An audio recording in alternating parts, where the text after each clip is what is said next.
Hello, everyone. Hello, hello, hello. How are you doing today? Happy Wednesday. I literally almost said Thursday because I'm so used to Thursdays. What is this thing above Doug's head and why is it there? I was gonna say, yeah, Uh, what's up there, man? Some I sort of There it Kingdom is. All Hearts right, thing or it went something. away. There we go. It went away. It Beautiful. ain't Friday. It ain't Friday. No, it's not Friday. That was weird. Hi everyone. Happy Wednesday. It's not Thursday. It is indeed This is true. Hump Day. Welcome to Chatting with Doug. Thank you all so much. I see we're already at a level 3 hype train. Oh, just kidding. Now it's a level 4. Chugga, Chugga, chugga, chugga, chugga. Yes, please, if you have it, go ahead and use the Walter Chugga Chugga hype train emotes in chat. We're still loving that new one.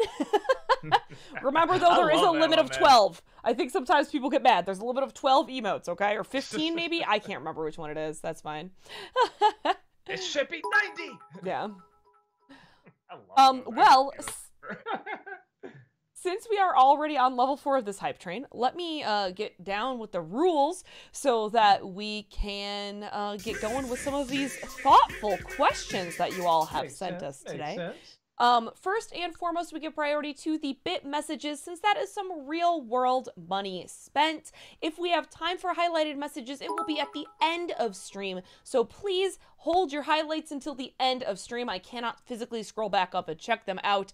And it may just be random where I draw them from. I can't guarantee there'll be a certain order to them. Please watch the length of your questions. The shorter, the better. The longer it is, the faster I have to read it, and the more likely it is that I'm going to have to just not be able to reread it, and we may not understand the question. Please don't repeat the same thing over and over again in chat. You can get timed out or even banned if you're going to continuously do it. Please, no spoilers. I haven't had a chance to watch this week's Andor, so don't I literally be just watched that it. person. It's good. Oh, really? That's a spoiler. It's good. It's I'm always excited. good. Why do I feel like I'm missing something? Keeping it short, no spoilers. Respect the See, the mods. question has been asked already. Oh, yes, Doug. Yes, thank you. That's a fairly new one. It might be good if you check to see if someone has already asked the same question that you have. We just feel bad if we have to kind of brush your question off because someone else has asked it and you're like the third person to ask us a clue for next week's NC or something like that. Yeah. So, yeah, that's all. That's all. We just don't want you to waste your bits. For those wondering, yes, that was Buster who was in my lab for a second. I'm just like, he ain't gonna be here long. He always, like, especially when I do a stream and I'm moving too much, he's like, I don't like this. And he takes off. So I'm glad you got to see him for a little bit. Yeah, just a little bit. I noticed, and it's what stopped me in my tracks because I was like, if I say something too loud, will I scare him? He's never here. Yeah, but he, like I said, just me moving. He's like, no, not for it. And he just leaves. Well, that's that, I guess. Oh, well. All right, I think that's pretty much it. Level 5 of this hype train, y'all are amazing. Thank you so much. Appreciate it. Let's get to these questions. Noff Noff, thank you for the 100 bits. Hello, Doug. I want to recommend to you my favorite episodes of Jimmy Neutron, 2 in particular for a Dark Toons episode if possible, since you reviewed the Jimmy Neutron movie. 1, Crunch Time, Jimmy create candy, turn his friends and family into drug addicts. 2, Flippy, Jimmy places a funny chip into Hugh's dummy. Flippy develops a mind of its own and takes over Hugh's brain and attempts to toss him off a cliff. So bonkers, and I love it. All right, I'll try to check that out. Thanks. That Disney Nerd, thank you for the 50 bits. Hello, Doug Walker, Boy Genius, and Heather. How you guys doing? Oh, thank you. Good. You make me feel so young, a boy. Oh my gosh. The Steam Lord, thank you for the 100 bits. Hey guys, I know it's weird to ask this through here, but do you have an email for business inquiries? If you go to channelawesome.com, we have like contacts there and stuff like that. That goes straight to it. So you can contact us there. Modika, thank you for the 50 bits. Hi guys! Doug, you said you like experimenting with your facial hair whenever you're on vacation. Have you thought about shaving off your beard and just leaving the mustache? I did it years. That was actually the first thing I grew was just the mustache. I looked like Fredo. It didn't look right. I think, and I can't grow it like thick, you know, like a whiter mustache either. So yeah, definitely there's got to be chin hair to go along with it. Small Movie World, thank you for the 1,225 bits. We really appreciate that. Thank you. Hooray! Due to clocks going back 1 hour in Scotland this past weekend, I have room to attend a Wednesday stream. Howdy, critic, nice. Queen, and chat. Kind of feeling the post-Halloween blues, not gonna lie. Love spooky season too much. Oh, that sucks, man. Yeah, see, I mean, for me, it goes right into Thanksgiving, which I love, right into Christmas, which I love. It's usually around January or February where I'm just like, fuck everything. But I got Super Bowl to look forward to. That's always nice too. I'm not even a football fan, but I love Super Bowl. Dragon's Toy, thank you so much for that 31-month subscription. Welcome back. Appreciate that. Hello, lovely people. I hope everyone is having a great day. I hope you are having a great day, our wonderful mod, Dragon's Toy.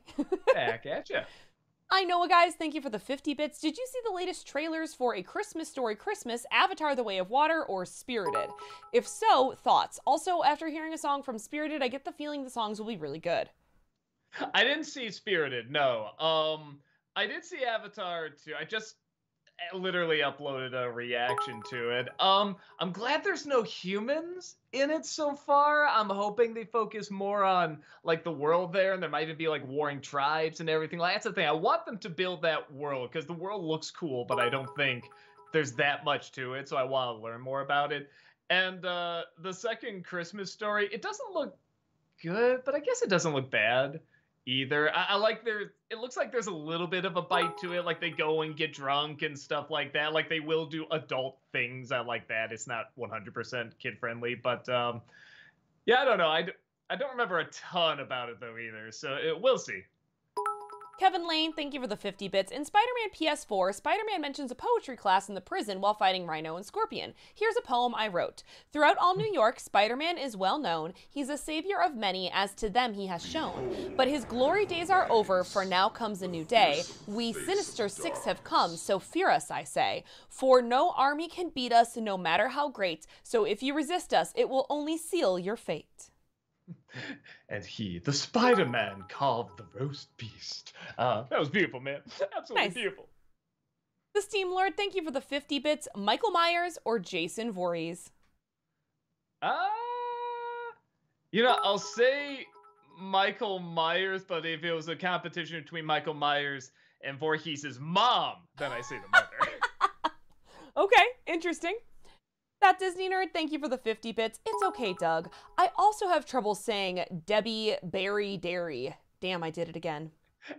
It's tough, man. Yeah, that really wasn't on purpose. I just tried saying it. Then when it took me something like 10 times, I'm like, all right, I'm just working this into the bit now. Adam Grunther, thank you for the 50 bits. What did you think of Doug Jones as the zombie in Hocus Pocus 2? Was he used better in your opinion?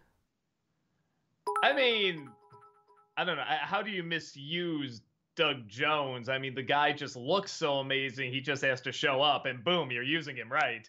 I mean, I'll say this. It's one of the few times where I saw him in a movie, and I didn't notice anything about, like, the size or proportions because he's got amazing proportions. Like, nobody's shaped like that dude.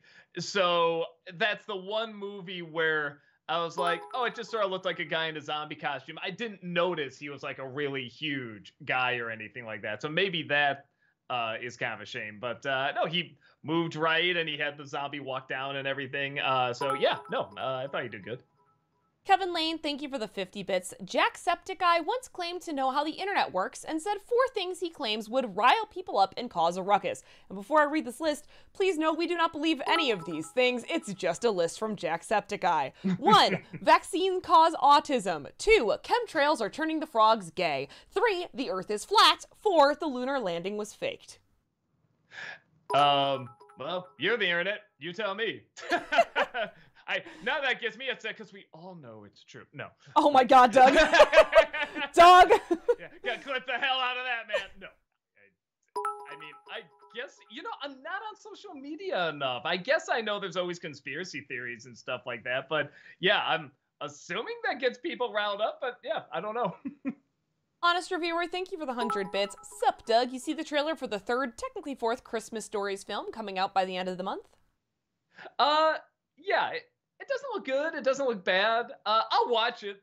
It's weird. Even though I think there's only one good Christmas Story thing, that's the original. I'll still watch all the things connected to it. Weirdly enough. Kevin Lane, thank you for the 50 bits. Part 1.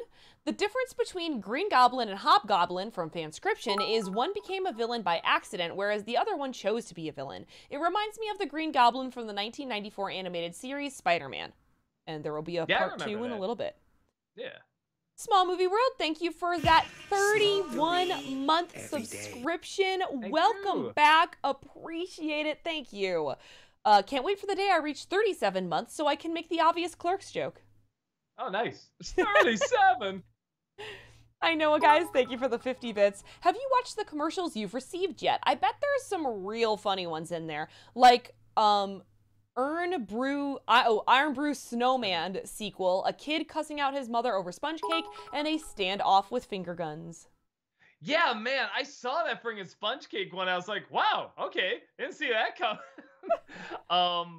Yeah, no, we picked the ones that we're gonna do, and yeah, we definitely got some real funny ones. So thank you all so much again. Kevin Lane, thank you for the 50 bits. Part 2. At first, he relied on Norman, and then he relied on Harry, for without a host, he could interact with the physical world.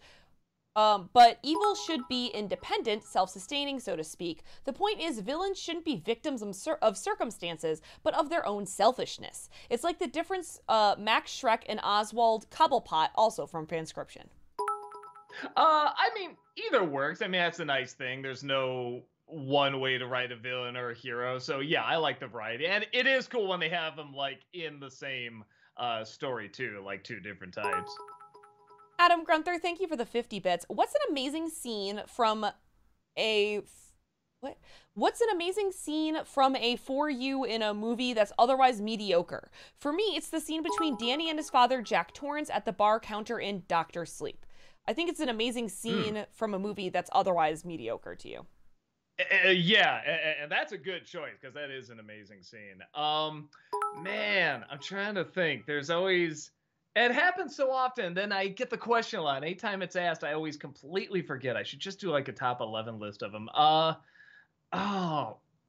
man, I'm blanking. I'm actually thinking of ones that other people name, like the Sandman coming to life in Spider-Man 3 and stuff. But I like Spider-Man 3. I don't know. I gotta think about it. Kevin Lane, thank you for the 50 bits. 2-sentence horror story. As a joke, Rachel asked her digital assistant what the weather will be in 25 years. It answered, it will be 845 degrees Fahrenheit and very cloudy with a 70% chance of sulfuric acid rain. Fun. Small Movie World, thank you for the 666 bits. Ever get worried you're gonna run out of films for Stephen King time every year, or just gonna settle with more good films like the original Shining, etc.?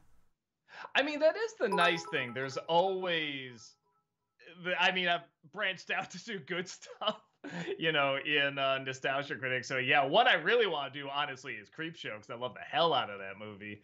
Yeah, and we did do a couple good ones. We did like The Stand and a few other ones I can't remember, but we've done a couple. So yeah, so I'm fine either way.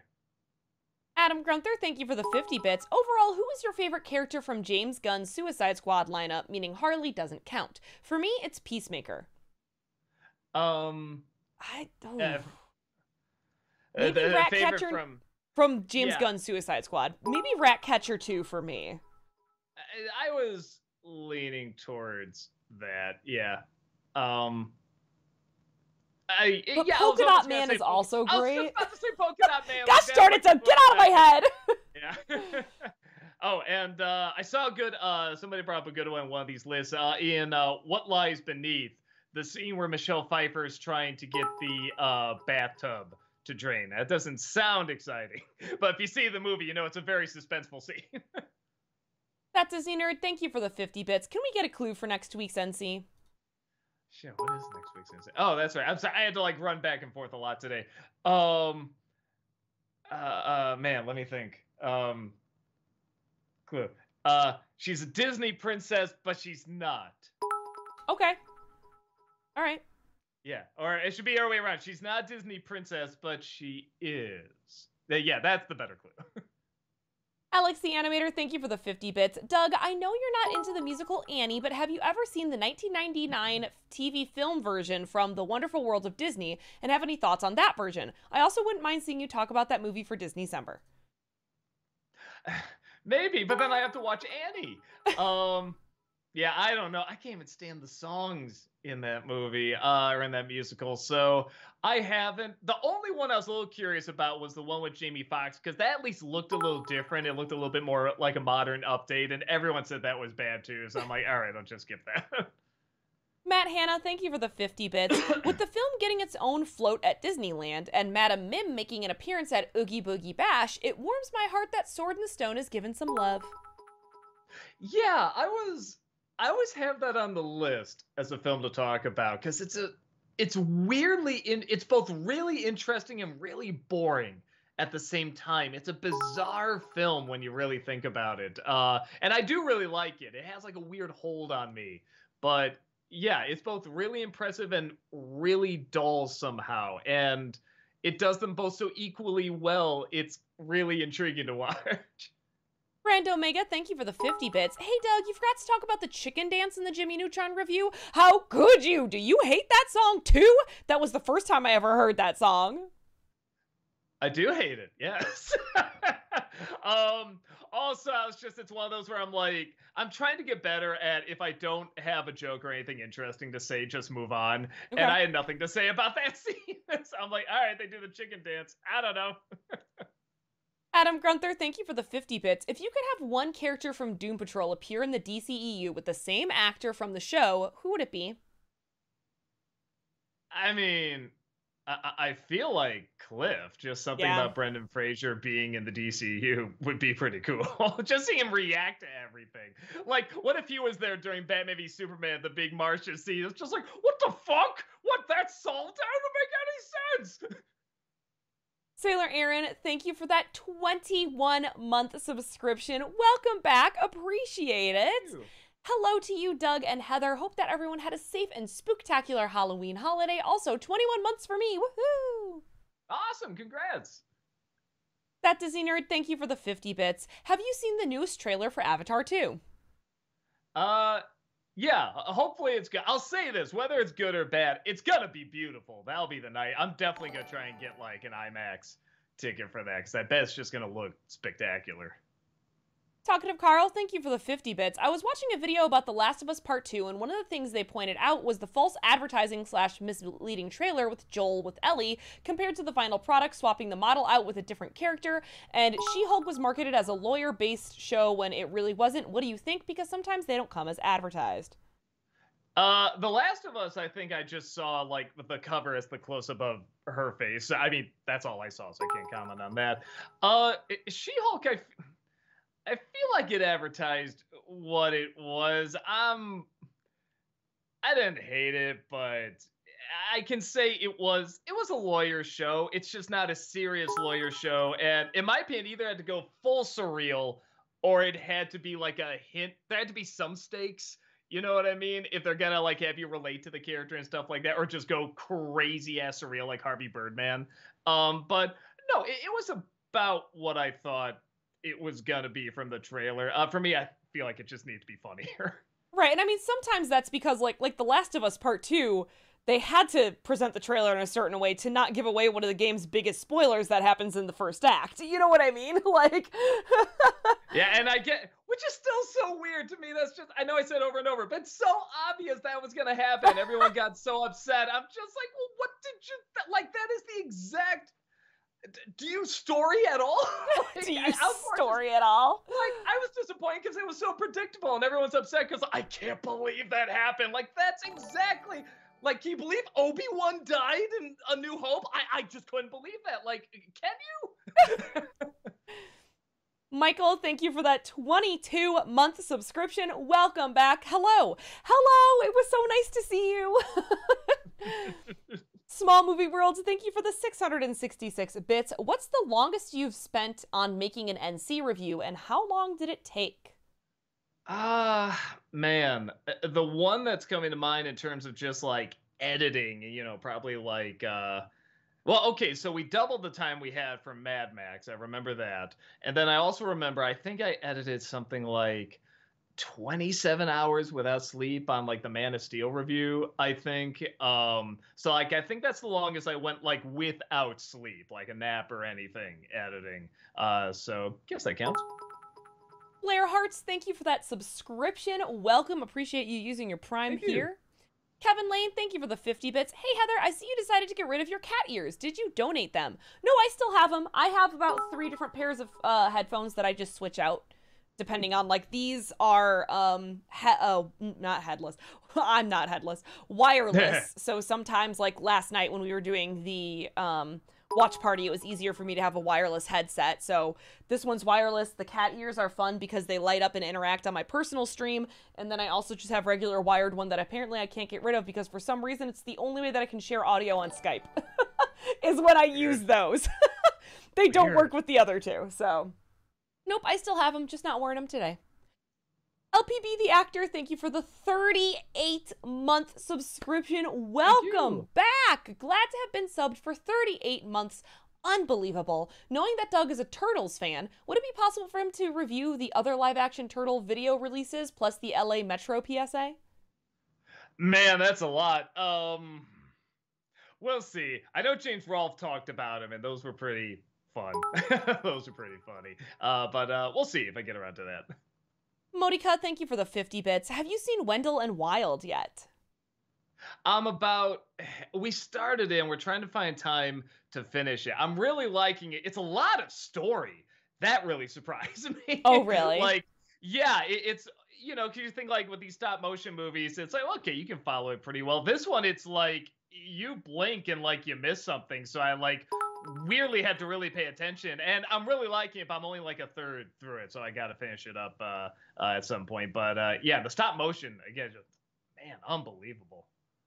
That Disney nerd, thank you for the 50 bits. So, Doug, full thoughts on Pay the Ghost? Halloween classic. It's just not Halloween without Nicolas Cage's Pay the Ghost.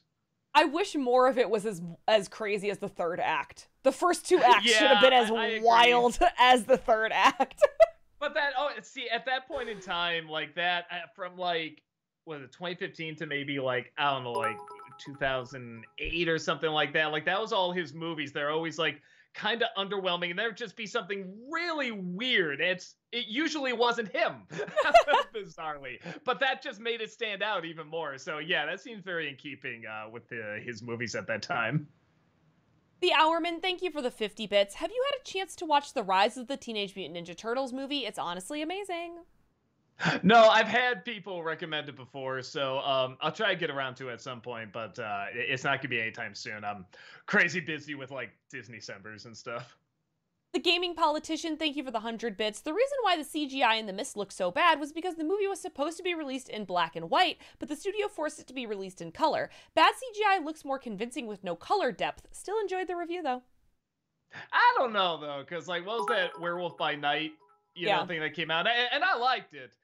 CGI didn't look that great in that either, so I don't know if that would and that's more modern too, so it's like I don't know if that would have hit it better, but I do think the movie would have been better in black and white. I don't think it would have saved it, but I think it would have made it a little bit more claustrophobic and a little bit more like sort of old school, you know. It paid more homage to, you know, what it's referencing, but I still don't think it would be great at it, but I think that would have helped. Small Movie Worlds, thank you for the 666 bits. What's your favorite Malcolm NC moment ever? His creepy freeze frame in Superman Returns is still an all-time highlight for me. Man, let me think. I'm trying to think of like what just made me. I love him in Wonder Woman as just the random female Amazon. I don't know where the Hoake comes from. That gets me every time. Maybe I think it's Rob's favorite like NC moment in general. It's the milk commercial we did with him and Rachel Teets, where he's the narrator and it just ends with milk. What the fuck? Like, he just so sounded like one of those announcers that to hear those words said in such a way was so funny. So yeah, I'll probably say that. Alex the Animator, thank you for the 50 bits. You should be happy about this, Doug, because according to the recent new direct-to-DVD Scooby-Doo movie, Velma is officially a lesbian. However, I'm still certain that not that many people who grew up watching Scooby-Doo thought she was a lesbian. I mean, depends what you know growing up too. When I was growing, I don't even think I knew what a gay person was growing up, like super young. So I wouldn't have guessed that. Yeah, I mean, it's like honestly, it's one of those things where it's like it's kind of like Bert and Ernie. It's like whether you say they are or they aren't, it's like I think she's still going to be an icon seen as that, and it's like I think that's cool. So yeah. It'll be neat to see what they do with it. Yeah. Commander Hammerhead, thank you for the 50 bits. Hey Doug, I'm currently working in an animated King Kong movie called Kong King of Skull Island. It's similar to Disney's Renaissance films, but also with a mix of Atlantis, The Lost Empire. What would you recommend for it, and do you think Carl Denham should be a villain or should redeem himself? I don't know. It's all about what you want for the story and the look and the atmosphere. I mean, that's your baby. So yeah, whatever you think is best for it. It sounds cool. It sounds like an awesome idea. Talkative Carl, thank you for the 50 bits. In the Andor series, what I hope they don't do, but the writers probably will, is Mothma's daughter finding out what her mom is really doing and becomes more close and understanding. I don't want that because she's been a total ass this whole time and shouldn't get a pass. See, it's so funny when you said that. My thought would be like she'd find out and maybe like tell on her, like that's what I thought. Yeah, because she's been raised in Coruscant her whole life. All she knows is loyalty to the Empire. Yeah, if you were gonna say that for like, I don't know, Obi-Wan or something like that, maybe I could see that happening. But this show's got a real like dark heaviness to it. Like I said, it reminds me more of Game of Thrones. So that would be my guess. But yeah, I don't know. I don't know what they have in mind. LPB the Actor, thank you for the 50 bits. Also, I hope you talk about Eagle Man and or that creepy drug PSA with puppets from the country you love so much, Canada. I got that one. I kind of remember that one, the puppet one, and we just couldn't think of anything for it. It was just kind of there. It's like, okay, the puppets are creepy, but that's about it. We couldn't get much else, so we didn't really talk about it. I'm not doing Eagle Man, but I'm doing Eagle Snacks, which if you have seen any of those commercials, you'll know what I'm talking about, which one I'm referencing. LJH, thank you for the 50 bits. That was a fun review. I have such nostalgia for that show and movie. Yeah, I was shocked how much I liked it. There's actually a lot of stuff I'm watching that everyone always said, you should watch this, you should watch this. I finally check them out, and they're right. I should have watched them. Adam Grunther, thank you for the 50 bits. One game suggestion that I have is 2007's The Simpsons game. It has the family learn that they are video game characters. In order to save their town from Kang and Kodos, they have to kill Matt Groening, Groening. Sorry, I never know how to say it. Groening, I think? Yeah. That's the actual plot. I'm not kidding. He even sends hundreds of Benders and Zoidbergs to kill the family. Is that the hit and run game or no? Because they said I know 2007 The Simpsons game. Yeah, well, now I'm curious. I gotta know, because everyone talks about the hit and run game, but and I've only played a little bit of that. And if that's actually the no, it's just the Simpsons game. Okay, all right. I mean, that is a fun plot. That's pretty clever. All right, maybe I'll check that out too. Small Movie Worlds, thank you for the 666 bits. And now, what's your favorite Tamra moment? For me, a toss-up between her iconic debut in Wicker Man and the crazy laughing girl in Sorcerer's Apprentice. Yeah, her intro was pretty funny. Man, I'm trying to think just what was... I have a weird attachment to One Woman Wailing. That's pretty damn fun. Yeah, she did it so well. She did it so well. Because I was looking at the clips again for The Mist, and I was like, I gotta get like that snippet of her on the little CD or whatever. And I just watched it again, listened to her do it, and it's like, oh my gosh, she just nailed it so much. Yeah, I'll say that. CM Sully, thank you for the 55 bits. So once you finish Kingdom Hearts Birth by Sleep, are there any thoughts on what game you'll play next? I would personally suggest Okami because the animation is gorgeous. I know we're going to do like one other Disney game. That'll just be like a one stream game. It'll be like, I don't know, like a Super Nintendo game or something like that. Something pretty easy.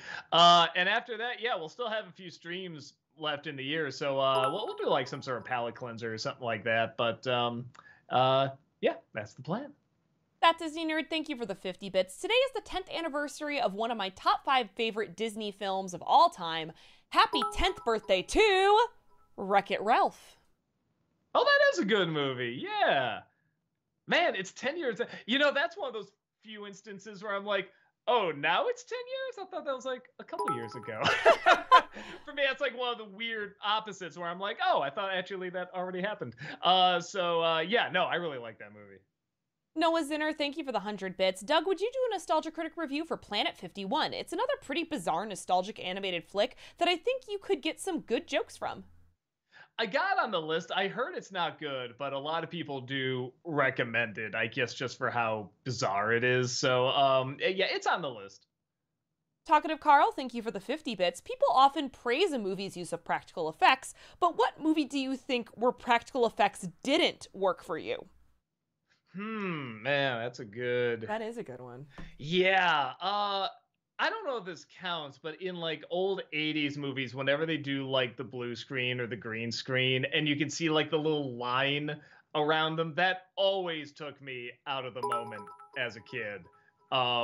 Even like versus like a bad puppet or something like that. I'm like, anytime I saw that little blue harsh outline or something like that around a character, that totally took me off. And that's something CG could have like really blended that better. So I guess I'll go with that. I'm sure there's like whatever the Jaws from Jaws 3D or something like that, that terrible puppet. But yeah, it just that's one that just always like completely ruined the moment for me whenever I saw that. Mumra, thank you for the 50 bits. What has a better chance of coming out first? A Man of Steel 2 or an X-Men movie? Also, what is the best choice for the movie title? Man of Steel 2, Son of Krypton, Man of Tomorrow, Superman? Oh, I like Son of Krypton. That's got a good ring to it. It does. In terms of what comes out I mean, I think X-Men's going to come out before Man of Steel 2. Also, I don't know if it's going to be a direct sequel to Man of Steel.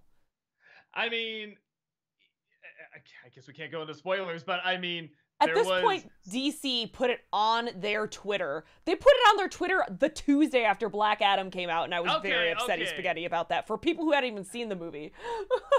Okay, all right. So yeah, I can say that. I literally just saw Black Adam today, and again, I already kind of guessed that was gonna be the mid-cred sequence even before like what I guess it was announced or talked about, whatever. But the fact that the costume's a little different and right, like, he's got the hair, and they play the old John Williams theme, it does make me wonder. Okay, what are they gonna do with this? Are they gonna change it up? I'm really curious.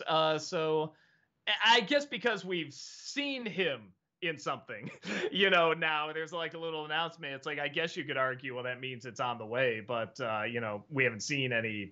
You know, technically any X-Men in the MCU yet, but I don't know. I still want a show. I want a live-action X-Men show. That's where I think that can thrive and really be something, you know, maybe on Disney Plus or something like that. But yeah, I think they're going to do movies because you can make a lot more money that way. Adam Grunther, thank you for the 50 bits. Overall, what did you think of Martin Short's character in the Jimmy Neutron movie? Did you find him unbearable? Oh, no. He is, and granted, Martin Short, I give credit, he always goes balls to the wall. He gives it his all, but he's hit and miss. And I actually thought that one against Patrick Stewart was pretty funny. I actually thought they worked pretty well together.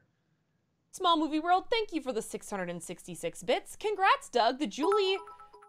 I think that was it's Tamor, right? They have Taylor. Career Dive has finally passed the 100K mark. Woohoo! I feel so bad it didn't get the views because it was such a good video. If you did continue the series, who else would you have covered? Oh, a lot of the people I have on there. Robert Rodriguez. I always want to do one on, I'm blanking on her name. Kathy Shaw? Is that how Kristen Shaw. I was always curious to talk about her. I always have a soft spot for people that die young. So people like Michael Clark Duncan and Brittany Murphy, I would love to talk about. I think they were great actors. So yeah, there's a couple. Pretty much anyone that was in that opening I would have talked about in the first one I did, the Jim Carrey one. Noah Zinner, thank you for the 100 bits. Doug, if you've seen Black Adam, what are your overall thoughts of the film? Perfect timing, I guess, huh? Yeah, I liked it. I thought it was fun. I completely get why someone would not like it, though. It really feels like a 10-year-old script. It's every generic superhero thing that's been happening in the past 10 years. But I thought the style was cool. I thought I had good momentum and energy and adrenaline. I thought the actors were really charming. So I think Heather put it best. She's like, if you like Aquaman, you're probably gonna like Black Adam, and I think that's fair. It's a shorter version of Aquaman, which is nice too. I would still watch Aquaman over Black Adam, but I would also gladly watch Black Adam again over something like The Eternals. Yeah.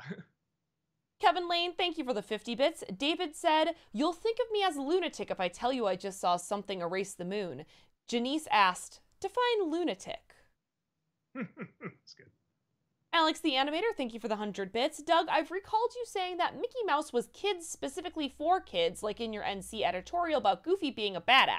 I think you might be wrong, because I've long assumed Mickey Mouse was originally made for both kids and adults. No, you're wrong. No. Okay, what I mean by that is nowadays, yes, a lot of animation back when a lot of these characters were made were technically for both. I mean, because if anything, just the art of animation was so mind-blowing and nobody's seen that before, and the artistry and stuff like that. I mean, Steamboat Willie is amazing because that's like the first sound cartoon. Oh my God. But how many adults are going to watch that now and be like, man, the story, the characters and everything, this is really gripping. That's kind of what I'm talking about. When I say adults, I mean like more like the artistic appreciation for it, where I think like any adult can watch The Simpsons and get a good laugh. You know what I mean? So that's more what I'm referencing. But yes, when they were made for adults and kids. The same thing with Snow White. I mean, that's like a landmark movie and adults were blown away by it. And it is still good, story and everything. But yes, at the same time, when adults nowadays get into it, I think they'd have to be kind of in a different mindset. Adam Grunther, thank you for the 50 bits. So overall, the Courage episodes you've reviewed for Dark Toons, what has been your favorite? I mean, the one that stands out is like was it Freaky Fred? Is that the name? Like he stands out. That Perfect episode actually really did stand out, which is funny because I saw it and I'm like, that's good. That's interesting. Everyone says this is like the episode. And then like months go by and I keep thinking back to it. I'm like, yeah, that was pretty damn good, especially for a final episode. That was really, really good. Oh, and The Mask was just a really uncomfortable one. Like I was really impressed, just like just kind of like in a bad place I was watching it, but it was also had some good laughs. Noah Zinner, thank you for the 100 bits. Doug, can we get a clue to next week's NC? I'll give the one I gave before. She's not a Disney princess, but she is. Yes, Chaplin, come up here. Small Movie World, thank you for the 420 bits. Favorite lightsaber battle in the Star Wars saga? Story-wise, Luke vs. Vader and Empire is so perfectly done, and for spectacle's sake, Anakin and Obi-Wan and Sith. Oh, excuse me. I like the one in Sith because it's Anakin and Obi-Wan, but then it's also like Yoda and the Emperor. And I think my favorite scene is just when like it cuts back and forth between like, the two duos just like, constantly hitting each other with the sabers and the music just I mean, it's just like going back and forth between those two and the music just going insane, especially just this old man fighting this little green Muppet. It's just so absurd but badass at the same time. So yeah, I really like that one.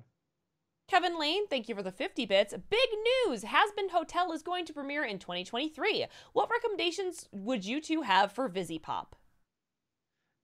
Recommendations? For like a show? I don't know. I will say this. Some people were asking me to see Hell of a Boss. And since I finished up X-Men Evolution, I did have to find something else to fill the morning shows to watch while I box. So I am watching that and I am really liking it. And I like how it is different from Hazbin Hotel. Hazbin Hotel has a little, as of now anyway, has a little bit more of like a story. It kind of feels like it's about something, even though they're both pretty much in hell. So I think it should go that route. It should actually have like kind of like an emotional center with like the main character and stuff like that, wanting to make a difference.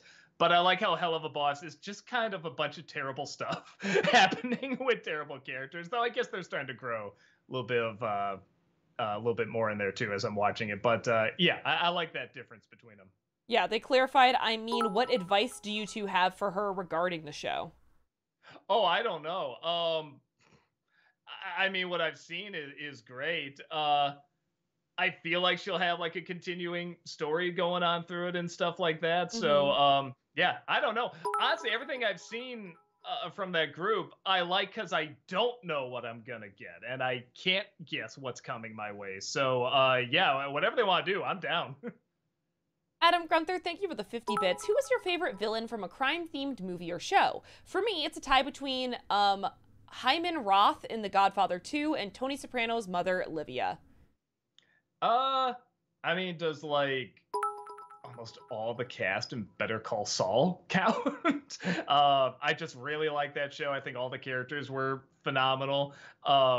So yeah, I guess I'll say that. I mean, I'm obviously a Breaking Bad fan too, but I really like Better Call Saul. Porcupines Are God, thank you for the 50 bits. What do you think of Wendell and Wild? I loved the look of this world and an awesome punk rock soundtrack.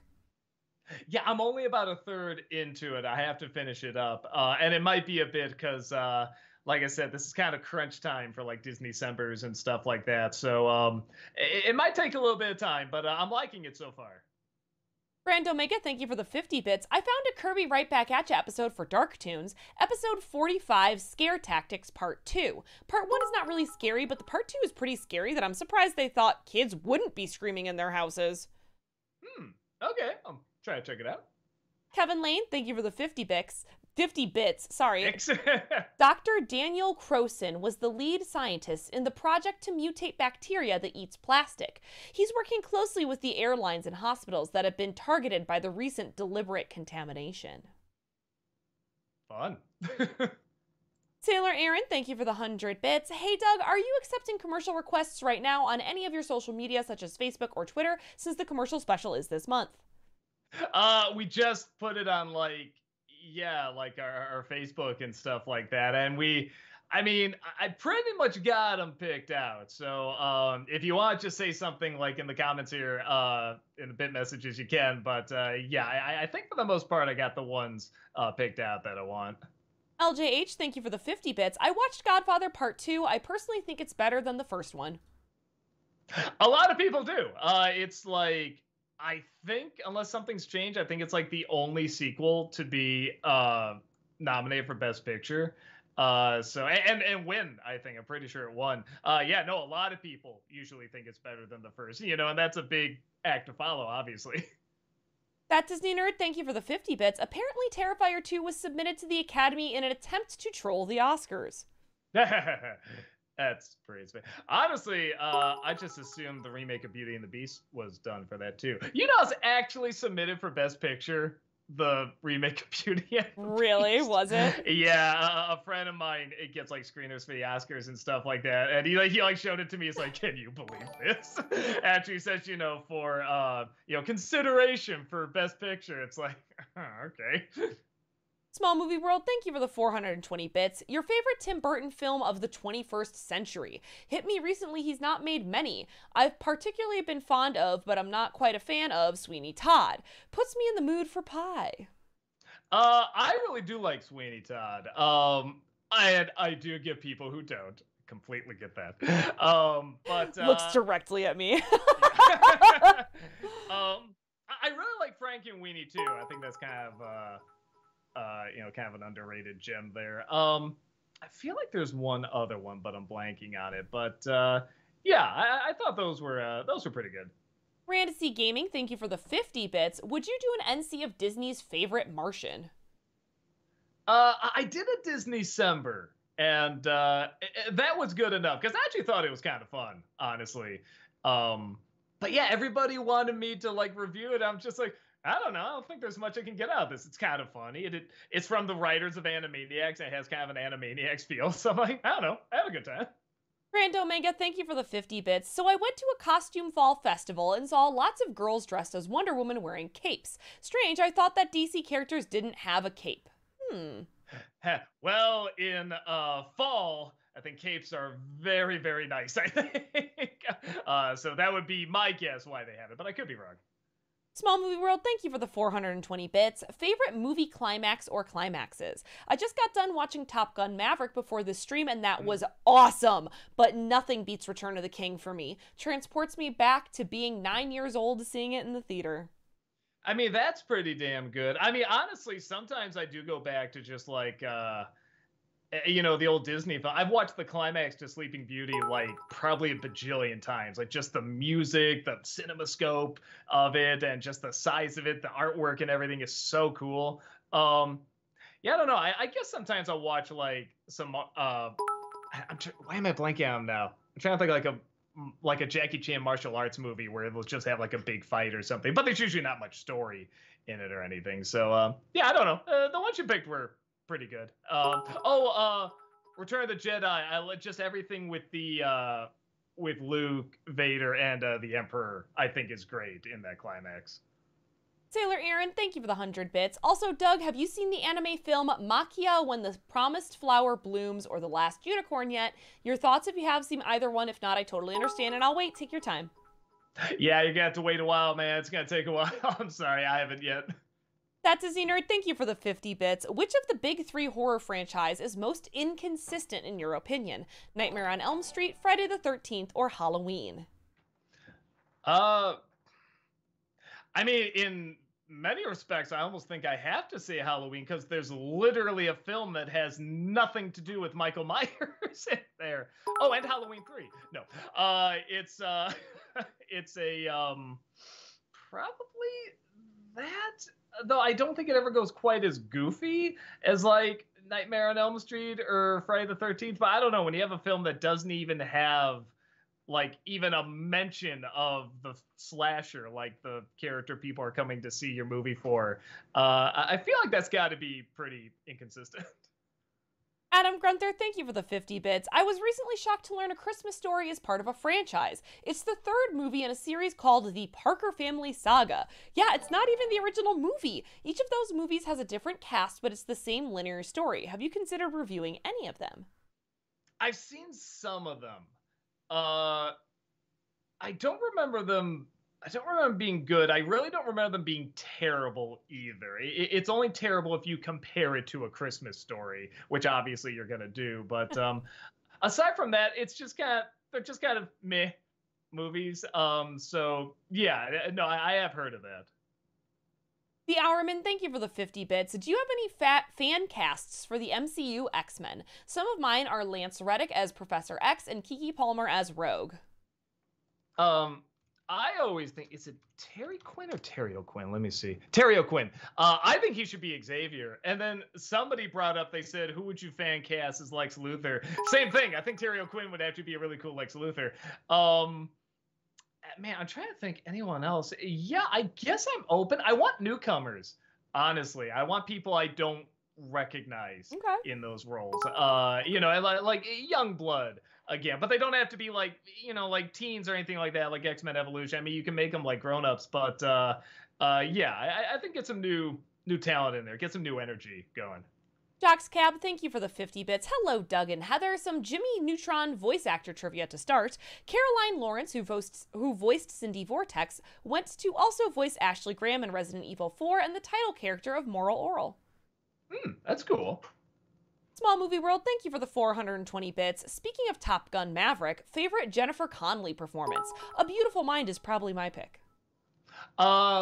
I think House of Sand and Fog. She's really, really good. Jennifer Connelly is one of those strange actresses where you always kind of watch her and be like, okay, was this one where she's like, yeah, she's acting, or is she really acting? You know what I mean? Because like some movies, it's like, whoa, she was like freaky good in that. Even something small like in Alita, Battle Angel, I'm just like, she was really, like, she had a presence in that movie, even though she didn't have like much to do. And then other films, she's like, you forget she's even in it, kind of thing. So, but the one I remember really standing out to me was House of Sand and Fog. I remember her being really good in that. Kevin Lane, thank you for the 50 bits. Is Malcolm been smoking in response to your review of Dragon Ball Evolution? No, I think he just smokes to smoke. Adam Grunther, thank you for the 50 bits. Are you going to talk about any disturbing PSAs for the commercial special? You want to know what's so funny? We didn't get any. Oh, really? This year. Yeah. Now, a part of me is thankful because honestly, I always kind of dread like, well, how can we keep topping ourselves? Is it even possible? I usually have to end on that note, and it's hard to figure out how.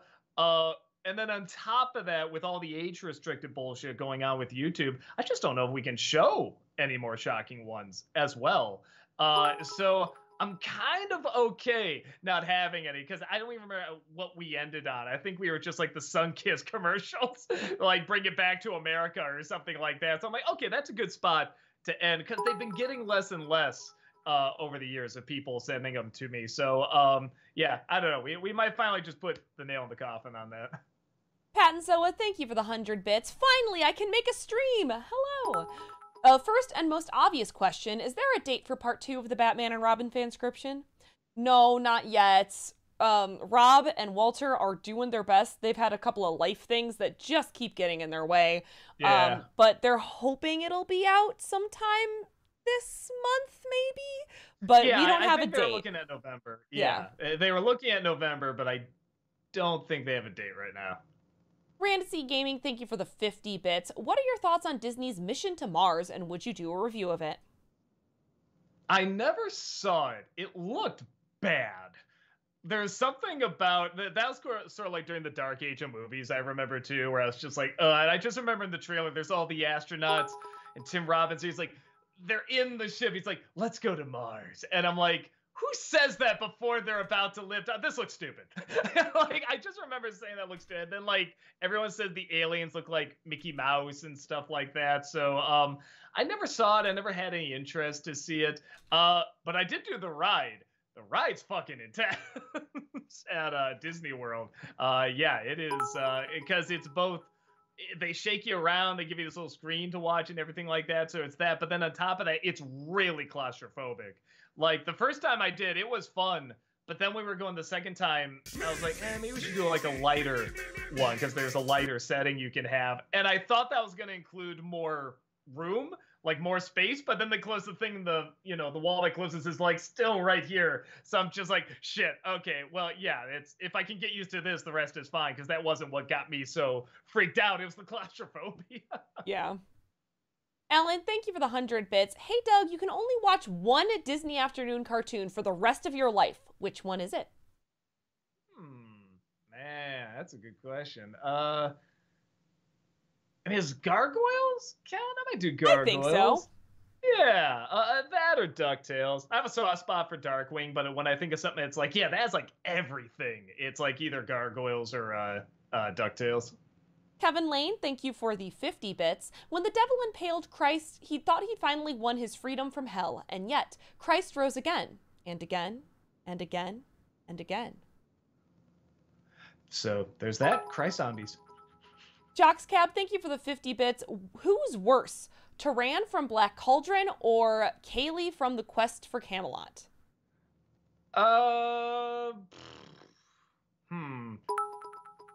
I'll say Taran. He's pretty obnoxious. Kaylee just didn't do much. I could take, her voice was fine. I can at least take the voice okay. Taran, just everything he said was like this. I'm a warrior. I'm like, can't do it. Pat and Soa, thank you for the 100 bits. Second question, ever watched The Gentleman? Where would you rank it in Guy Ritchie's filmography? It's my fave. I don't even think I heard of The Gentleman, Guy Ritchie. Let me see if I even recognize that. Any pictures from it or anything? 2019? No, I don't recognize this at all. Okay, I'll try to check that out. Okay, Guy Ritchie is very hit and miss, but when he gets a hit, it's pretty cool. So, all right, I'll try to watch that. Boss Pro, thank you for the 100 bits. Favorite out-of-context line from Jimmy Neutron's dad from the show? When I was 7 years old, I sat on a banana, and of course that changed my life. I mean, I've only seen the movie. I haven't seen really the show much, but I did like, if all your friends were named Cliff, would you jump off them? Like, what? Chorus, thank you for the 50 bits. Doug, will he be in this year's Doug, will he be in this year's Disney-Sember Legend of Tarzan, the animated series that continues Disney's Tarzan story? It's great and it has a lot of book stuff like Queen Lan and leopard people and dinosaurs. Oh, that's cool. That's cool to take from the source material.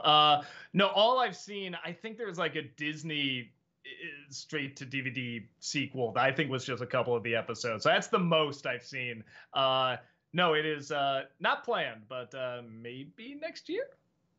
Honest Reviewer, thank you for the 100 bits. One of my favorite moments from Jimmy Neutron in an episode traveling to the moon and back, Sheen asks how they can travel through space so fast and how they can breathe in space. And when Jimmy gives a legit scientific explanation, it cuts to Carl singing about llamas. Just love the self-awareness of the show.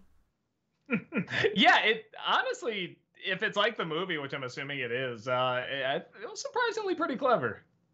Grand Omega, thank you for the 50 bits. I thought of titles for commercial videos. Death of the Commercials, Revival of the Commercials, End of the Commercials, Rebirth of the Commercials, and Attack of the Commercials. How about those? I think I've done Attack. I could be wrong. But yeah, because we went through, I think we're going through Planet of the Apes movies, and now I think we're doing like Halloween / Pink Panther movies, which I just realized whenever I do the last one, it'll be Commercials Ends. That's perfect. So actually I will call Commercials like Season of the Witch. So yeah, I think that's what we're doing right now. Kevin Lane, thank you for the 50 bits. It could be Anastasia, Moana, or Wreck-It Ralph 2. Good guesses. Mustard Man, thank you for the 100 bits. I mentioned this in the Facebook post, but it's worth mentioning again here so it doesn't get buried under all the other comments. There is a series of KFC commercials featuring Foghorn Leghorn, sorry, I never say that right, worth checking out. They are also just, they are just as insanely iconic as you'd expect. Ironic. Jesus Christ, I'm sorry, reading. I think I remember those. I should watch them again because I've actually gotten really into Foghorn Leghorn cartoons again. Like as a kid, I liked them, but they were never my favorite. As an adult, they're fucking hilarious. So, yeah, I will. I think I remember watching those. I don't know if they'll make them in the special, but I'll probably watch them again just to check them out. The oh man, sorry. One of those nights, man. The Pro Wrestling Show. Thank you for the 300 bits. Danny DeVito for MCU. Yeah. Yeah. Why not? I don't know. He just needs to be there. Well, maybe. What's the? I mean, they'd have to do an effect, obviously. But what's the dude in Superman? Gilbert Gottfried played him in the cartoon. He has like a crazy name. He always has to get him to say the name in order to get rid of him. I don't know. I don't even know how they would like. Oh no, not MC. That's. Yeah, I was gonna say. Wait, did you say Superman? That's DC. Yeah, shit. I heard DCU for some reason. No, MCU. MCU. Yeah, you're right. He's already the Penguin in DC technically. Yeah, shit. Who would he play? I don't know. Maybe Mojo. That'd be cool. Again, it would suck. You'd have to put him under a lot of makeup, but I could see him pulling that off. LJH, thank you for the 50 bits. I agree with Seuss from Gravity Falls. Loser candy is great. I love candy corn. You want to know what's weird? We had one of these combination packs this year where it's like you got like Reese's and Kit Kats and stuff, but one of them was Twizzlers, and we're like, Twizzlers? Why would anyone pick Twizzlers when you got chocolate? All this amazing chocolate. A lot of kids pick Twizzlers. I guess they're pretty popular. Kevin Lane, thank you for the 50 bits. Are we there yet? Thomas asked the stranger for the 50th time. Shut up, he yelled while dragging me out of the car and driving off. You know, for a second, I thought that was actually the question. Are we there yet? Grand Omega, thank you for the 50 bits. Could you maybe review the original Cheaper by the Dozen movie? It's so emotional and so good. Better than the new Disney Plus version where they made jokes like Barack Obama and Joe Biden for dog names. You know, I never saw the original. I did see Yours, Mine, and Ours, the original, which is a great movie as well, and I'm sure it's a terrible remake. But I should see the original, yeah, because I hear it's good. Yeah, I might check it out.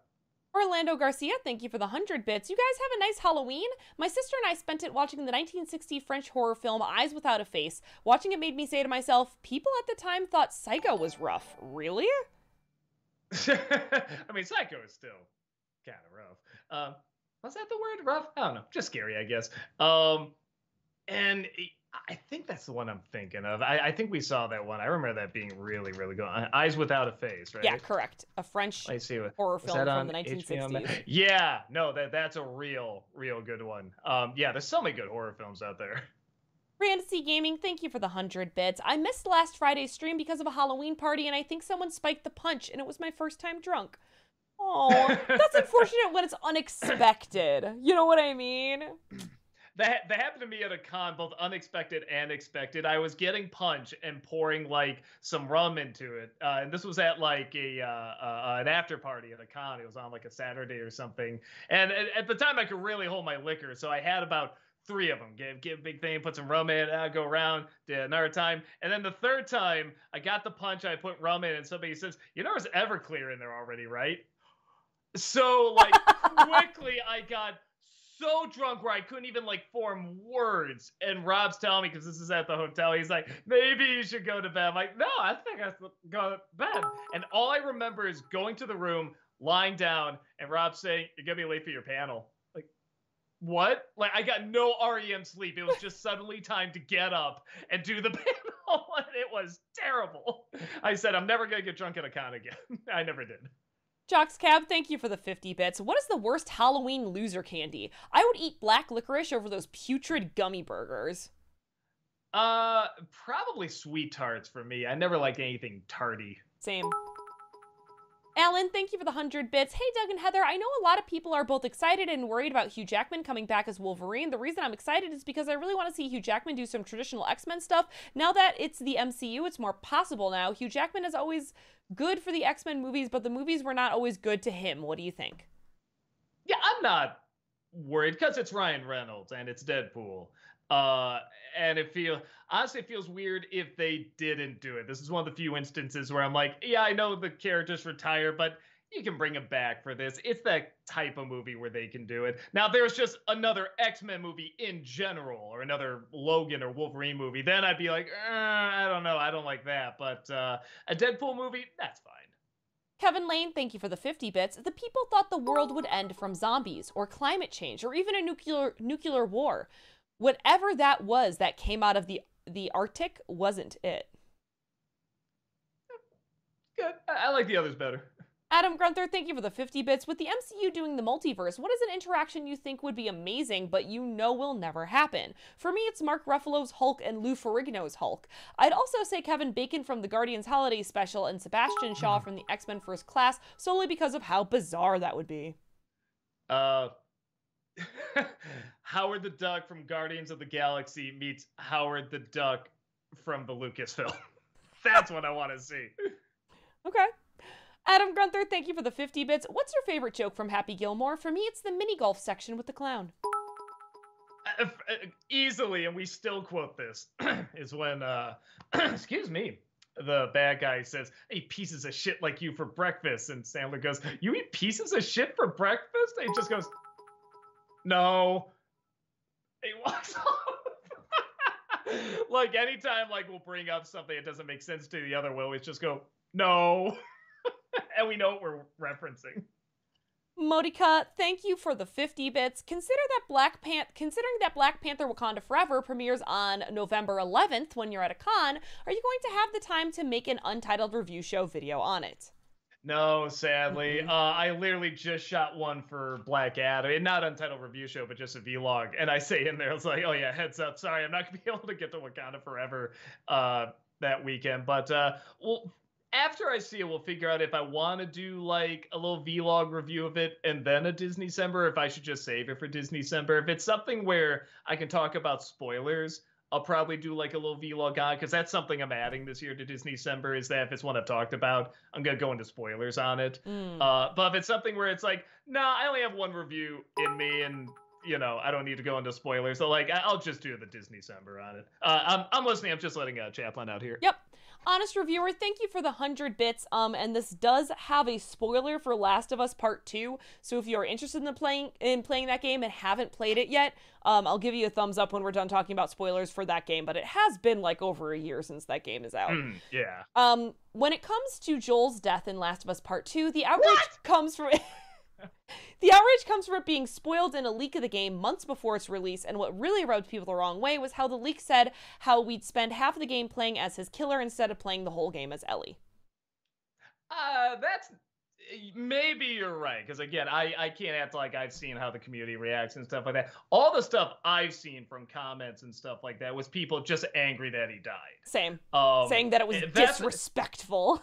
Yeah, that's all that I saw. Now, you could be right. I'm sure there's other that people did out there happen too. Exactly. Yeah. And I guess I don't know. I would have to wait and see the game. I would still be like, let's see what they're gonna do. But yeah, I more heard just angry that he was dead. That's what I saw. But again, I'm not on a lot of game forums and social media, so yeah. But whenever I checked it out, that's usually what I saw. Okay, we're done talking about spoilers. Cool. KP Kruk, thank you for the 100 bits. Would you ever review the Grumpy Old Men movies? I felt Jack Lemmon and Walther Matthau had a great chemistry, hence why they were in so many movies together, even if some of them were flops. To tie in with that, who's your favorite actor pair who've appeared in multiple films? Man. Maybe Gene Wilder and Richard Pryor. They were pretty great. And I liked their pairing because you never quite knew exactly what it was gonna be. You had kind of an idea, but they always mixed it up and made it just different enough where you're like, this is so odd and different. Outside what's the first part of that again? Oh, the Grumpy Old Men movies.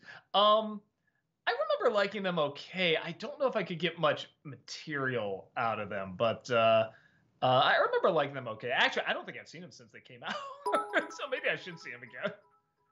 Porcupines Are God, thank you for the 50 bits. What is the most misleading trailer in your opinion? The first Suicide Squad. Golly gee. Or Halloween Ends a little bit. Man, I'm trying to think of one where I was like, that was just not the movie at all.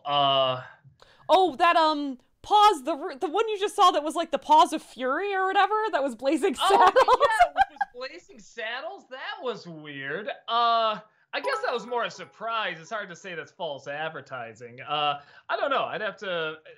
that's another one I'll probably look up here while we go to the next question, yeah. KP Kruk, thank you for the 50 bits. I know you're not the biggest fan of PureFlix films, but is there at least one you find okay or at least tolerable? Oh, yeah, it's weird. Anytime I go to one with Brad, for whatever reason, they're usually not that bad. They're actually, like, okay. So I let you out, you dummy. What? Sorry, Chaplin's being a bitch. But I guess, where the hell is I talking about? PureFlix films that are okay or tolerable. Yeah. So honestly, whenever I see a bad one, I always see it from like Brad's reviews, and I trust him. But it's always like whenever I go with him to a movie, we always kind of joke like, "Well, this is guaranteeing the film's gonna at least be okay." Honestly, because I think I've seen like 3 of them, and it's always like, "Yeah, they're all right." This one Okay, so this is one that popped up. It did make me angry, but it was interesting. Paranormal Activity 3, literally no footage is in the movie that's in the trailer. That's really weird. Like, that's really, really bizarre. So, yeah, I guess I'll go with that. Queen I'm listening again. I just got to let him out again. Yep. I'm sorry. We heard him being a bitch. Queen Calificent, thank you for the 50 bits. Exactly 10 years ago today, you wished me a happy 20th birthday at ShadowCon in Florida. Can you wish me a happy 30th birthday today? Happy 30th! Awesome, man. Yeah, it all goes downhill from here. No, it doesn't. Your 30s are great. You're free from fucks. Join us. I'm 35. Let's go. Grand Omega, thank you for the 50 bits. Ever plan on reviewing the Twilight Saga? Or are you afraid to go over the top with rage and passing out from too much hatred and anger? I was thinking about doing that. You know how, like, at first I was like, should I do a month on them? Like, I don't know if I want to do that because they're really boring. That's the thing that people usually don't say. But I might do one of those ones where I do, like, just a compilation of the movies, like I did the Austin Powers movies and Shrek movies. Maybe I'll do that for Twilight. That might be interesting. Adam Grunther, thank you for the 50 bits. Has Andor turned you around on the title character at all? Do you find him interesting in Rogue One now? I'd have to watch Rogue One again. Same. But I mean, how do I put it? I can't say he's fascinating. Like, wow, like I really want to know more about this dude, but he is keeping my attention. And I think he is playing the part very well. And I think he's supposed to, at least in the show, he's supposed to be a little bit of a blank slate. So it's hard to say, yeah, he's really fascinating, but it's like, that's a little bit of the point. I think he's supposed to be kind of like the everyman, kind of thing. So it's working. I really think it's working. The Pro Wrestling Show, thank you for the 100 bits. Hey, Doug, you want to collab on some wrestling nostalgia? Man, if you see the copyright claims anything wrestling gets, no, and neither do you, man. Be careful. Sailor Aaron, thank you for the 100 bits. Hey, Doug, I had a very great Halloween night. I had a movie night with my Nana and Pa, watched Abbott and Costello meet Frankenstein with them. Have you seen any of the Abbott and Costello meet the classic monsters? I haven't seen them all the way through. I do know what makes them good. It's not just the comedy. They legit have like the atmosphere of those movies down.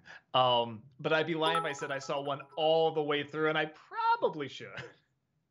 Kevin Lane, thank you for the 50 bits. Michael sold one of his kidneys to pay my gambling debt. An advantage of being a surgeon is he wouldn't be short of fresh kidneys.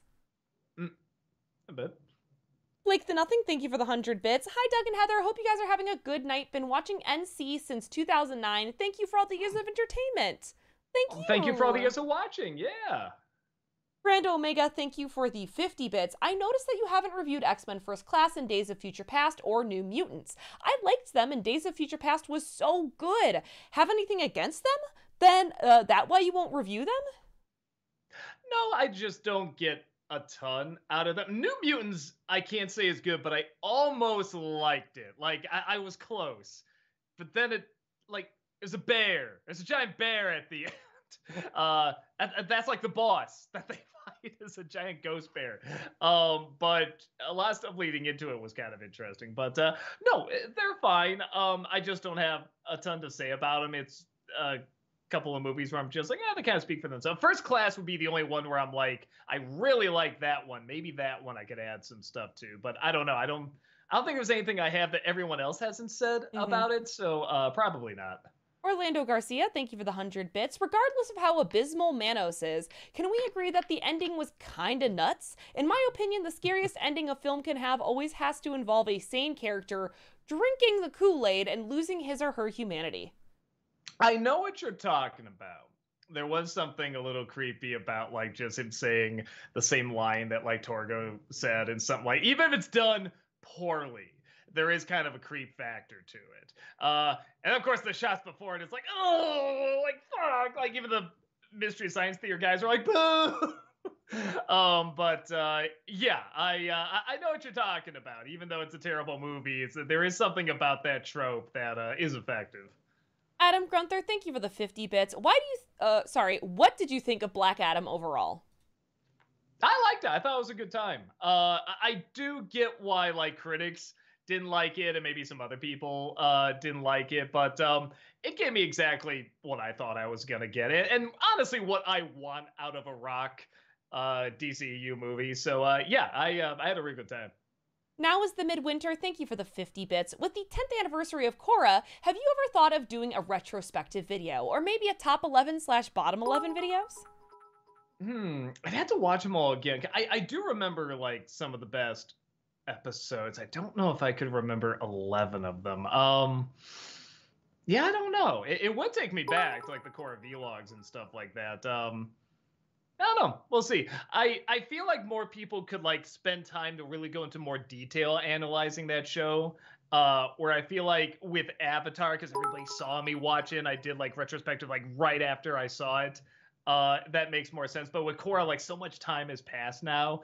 I'd really have to like remind myself of what happens in it, and I don't think I have the time to watch it all over again, sadly. Sailor Aaron, thank you for the 100 bits. I did end Halloween night watching It's the Great Pumpkin Charlie Brown. My favorite moment in that special is actually near the end where Lucy wakes up at 4 a.m, goes to get Linus from the pumpkin patch and puts him to bed. Any favorite moment from that or other Peanut specials? I mean, that one's pretty great, honestly. If you were to ask me as a kid, I'd say, Charlie Brown saying, "I got a rock," which is still great. I mean, that's hilarious. But yeah, as an adult, those moments do mean a lot more, especially because throughout the whole episode, she's bawling him out and yelling at him and stuff like that. At the end, like she legit takes care of him. And she doesn't like carrying him in, like she'll like puts the blanket on and gets him up. Like even he has to accept defeat, and she's not making fun of him for it. It's a very short, but it's a very sweet scene. Adam Grunther, thank you for the 50 bits. Who was your favorite member of the Justice Society in Black Adam? Probably Pierce Brosnan. Yeah. His deliveries were so good. Something I forgot to put in my vlog review. I said it was so, because this shows you the difference between the script and the acting. The line is, "What the bloody hell is that?" And that's such a generic, like, whatever, Irish, British person, to say what the bloody hell is that. But when you see what he's looking at, that giant devil thing, and he hears delivery just, "What the bloody hell is that?" He just makes it so funny because he plays everything like, I'm just done. I can't anymore. So that's an example of like the script's not anything that great, but the actors and the atmosphere really make it come alive. Kevin Lane, thank you so much for gifting those subs to Yvette and Payne is my friend. Really appreciate that. Thank you. Adam Grunther, thank you for the 50 bits. What do you think of the kid in Black Adam? He reminds me of the bear cub in Brother Bear. And that's not a compliment. I mean, there are a couple kids, I think. Some of them were in the Justice Society. I'm assuming you're talking about the kid that gets like the cape. Yeah, it gets like the cape at the end and stuff like that. No spoilers. Oh, that's not a spoiler. Someone gets a cape. Come on. But I said I liked him okay until at the end when he needs to. Okay. He needs to get people riled up for something. I don't think it's giving anything away. But he does it at the same tone. He's kind of praising Black Adam, just like, I really like the way you did this. And do you have a catchphrase yet? That'd be real cool if you did that. But then he's doing that to, like, he's supposed to be screaming at the people. He's like, come on, everybody. What are we waiting for? I mean, we got to work together. And I'm just like, no, you got to mix this up, man. You got to raise your voice here. But no, I thought he was okay. Jeremiah Winter, thank you for the 100 bits. Planet 51 would be a fun review. That film is awful. Also, how do you feel about MCU Phase 4? Thanks. I'm mixed on it, but I think a lot of people are ready to say RIP to it, and I'm like, no, are we forgetting about like No Way Home, and some of the shows that came out and stuff like that? I mean, I feel like I get the feeling Wakanda Forever is gonna be good. I could be wrong, but and Loki and everything, like there's even WandaVision, even though I didn't get into it, I really like the idea behind it and the Werewolf by Night. So it's like there's too many good things to just write it off. You know what I mean? And I like too that they are experimenting a little bit more in it, and that is part of it. The experiment's not always going to work, but by God, I appreciate that they're actually doing it. So yeah, but with that said, yes, I'm hit and miss to it. Now is the Midwinter, thank you for the 50 bits. Maybe you could do the Rowan Atkinson Barclaycard commercials. They involve him playing a bumbling spy and were widely credited with reviving the dying credit card brand. They even got turned into a movie franchise. Oh, is that where Johnny English came from? Holy... I don't know. Huh. No, because it's weird. I think some people did send those. I'm like, these are cute. I don't know what to say about them. But I'm like, oh, is this actually what inspired the Johnny English movies? Huh. Okay. Interesting. That I did not know. Adam Grunther, thank you for the 50 bits. What are your thoughts on the Planet of the Apes movies with Andy Serkis? Do you have a personal favorite movie of the three? Yes, the last one, because it is the only one I've seen. And everyone says I'm actually missing some good movies, and I believe them. I have to go and watch them. I think that's another one that'd be fun to do, like all the Planet of the Apes movies, like in a video. Even like the originals, because I love the original movies. But yeah, that last one, that's some of the best CG I've ever seen. It just looks like those damn monkeys are right there, like interacting like with these people. So yeah, I should go and see all of those because I haven't seen the first two. Rancy Gaming, thank you for the 100 bits. Would you play the first Ratchet and Clank game for a palate cleanser? Have you played them, Heather? I played the movie Ratchet and Clank game. That's I thought was a remake of the original, but it wasn't. And I played Rift Apart, which is the PS5 exclusive. Maybe I've never played one, and they're like classic games. Like even I know what they are. I mean, that must mean like they're pretty well-known games. I mean, if I know what it is. So I don't know. Maybe. I mean, I never have played one, so we'll see. Orlando Garcia, thank you for the 100 bits. My brother got finished playing through Bioshock Infinite after all these years. Yeah, still damn grandiose. Of the other Bioshock games, that one felt the most like a Miyazaki story, though that might be because of how captivating Elizabeth is. A Miyazaki story. There's just a shit ton of racism, but yeah, I guess she has a little bit of that Miyazaki. Well, even the world, like worlds in the clouds and stuff like that. I can definitely see. I remember the first time I played that game, Rob was watching me because I didn't know. I mean, I knew the first game. I never like played it, but I knew what happens in it. And he just wanted to see my reaction. And again, without giving anything away, when we got to the baseball scene, I was like, "The fuck is this?"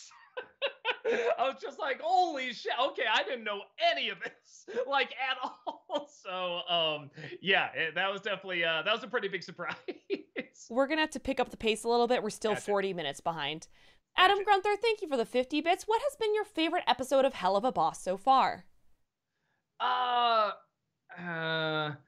Man, let me think. Oh, I think the one where they turn human to go to the whatever on the beach or whatever, because I like that. I like when you see like a different version of a character. So that was pretty cool. Kermit Wazowski, thank you for the 50 bits.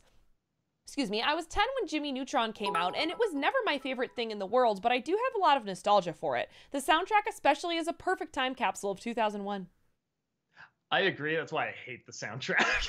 I don't like music around that time. That Disney nerd, thank you for the 50 bits. Are you going to see Prey for the Devil? No. it didn't look good. I don't really have any interest, so yeah, probably not. Kevin Lane, thank you for the 50 bits. 2-sentence horror story. And so it says Statue of Liberty, huh? Asked Jessica. We had to wholly excavate it and translate it, but yeah, apparently so, Elizabeth explained. Okay. Interesting. Adam Grunther, thank you for the 50 bits. Who is your favorite Hell of a Boss character? For me, it's Millie. She seems so sweet and happy, but unless you're her husband, she will murder you fast. Yeah, she's fine. I mean, I think the main dude, I think the boss, honestly, I like those characters. Just the jerky little worms that boss everybody around, but are so pathetic. Yeah, I like those characters. Orlando Garcia, thank you for the 100 bits. 2-sentence horror story. I love Beauty and the Beast. Greatest remake ever. I think he's just joking. Oh, it's Orlando Garcia. Gotcha. It's a different person than who usually Gotcha. yeah, does those for us. Kevin Lane, thank you for the 50 bits. 2-sentence horror story. Michael's room remains the same, clean and organized. Even the chemicals he collected to create the poison that killed hundreds were neatly stacked and labeled clearly. Not bad. Lime Spice Latte, thank you for the 50 bits. Which famous comic story do you think has been wasted/bastardized the most in movies? Gwen Stacy's death, aka Girlfriend Falls in Spider-Man 1, Amazing Spider-Man 2 and No Way Home, the X-Men Dark Phoenix storyline in X3 and Dark Phoenix, or the Death of Superman in BVS? Death of Superman in BVS, hands down. But I just love Death of Superman, so. Yeah, it's pretty good. I'll say the Gwen Stacy one because I think just the time for that is kind of already passed. You know what I mean? When they tried to do it again in Amazing Spider-Man 2, like at the latest, it'd be like the first Spider-Man movie, which I don't think it would make sense to do it there anyway. But if you were gonna do it, they're all pretty tough. Honest Reviewer, thank you for the 100 bits. Though happy to see Henry Cavill come back as Superman, I'm bummed to see him leave The Witcher, though he never explained why. Many have pointed to an interview where he said he's committed so long as they respect the source material, and with X-Men 97 showrunner, former Witcher producer, calling out the show for hiring writers who hate the source material, leans some credence to Cavill's departure. Thoughts? Maybe I've never seen The Witcher, so I don't know. Yeah, I hear it's good, but yeah, I've never seen it. I haven't either, but I've also heard that, and if that's really what's happening behind the scenes, that's unfortunate. Adam Grunther, thank you for the 50 bits. What was the funniest moment in Hell of a Boss so far for you? I don't know why, because I thought back to the favorite character. I don't know what this thing. It's some sort of prince, like owl creature, and I don't know why. He just cracks me up. He's like the guy that's with the main boss there, and I can't explain. Just something about the way he looks, the way he talks, everything about him just kind of makes me laugh. So yeah, anything with him. It looks like there's gonna be a lot more of him in the show too. Sailor Aaron, thank you for the 100 bits. I really hope you do the Anastasia VHS spot with the 20 to 30-year-old women eating Chinese food and praising the movie. It's full of 90s corny cheese. Would love for a spoof of the channel Awesome Ladies for this year. It is. I don't know if there was enough in the commercial to get material out of it. Like, we were laughing a little bit, but we're like, can this hold much time? I don't know. So I wrote it down, but we'll see if we have time for it. Kevin Lane, thank you for the 50 bits. 2-sentence horror story. This is the official emergency message informing everyone that the artificial intelligence is taking over every computer, and it is crucial to stay away. This is the official emergency message informing everyone to ignore the previous message, as everything is perfectly fine, and everyone please log on to your computers. That's good. Rav88, thank you for the 100 bits. During COVID, I thought that showing anime on the big screen would never make sense, but now I can't wait to watch One Piece film this Friday. Oh my gosh, anime on the big screen is so amazing. Yeah, oh man, they always do like a Miyazaki thing every year where they'll show like a ton of his movies, and they're so worth it. Randacy Gaming, thank you for the 100 bits. This Friday is Ratchet & Clank's 20th anniversary, and to celebrate, Insomniac Games, the studio behind Spyro the Dragon and Marvel's Spider-Man, will be live streaming all the games in the franchise. Cool. Yeah, maybe it makes sense to do it. I'll look into it. I'll see if it makes sense to do as a palate cleanser. Now is the Midwinter, thank you for the 50 bits. Unpopular opinion, I think one of the reasons why Andor is so good is because it's not made by Filoni/Favreau, like Nicholas Meyer on Star Trek. Getting a non-fan means you get stories that focus on being good stories, not just references.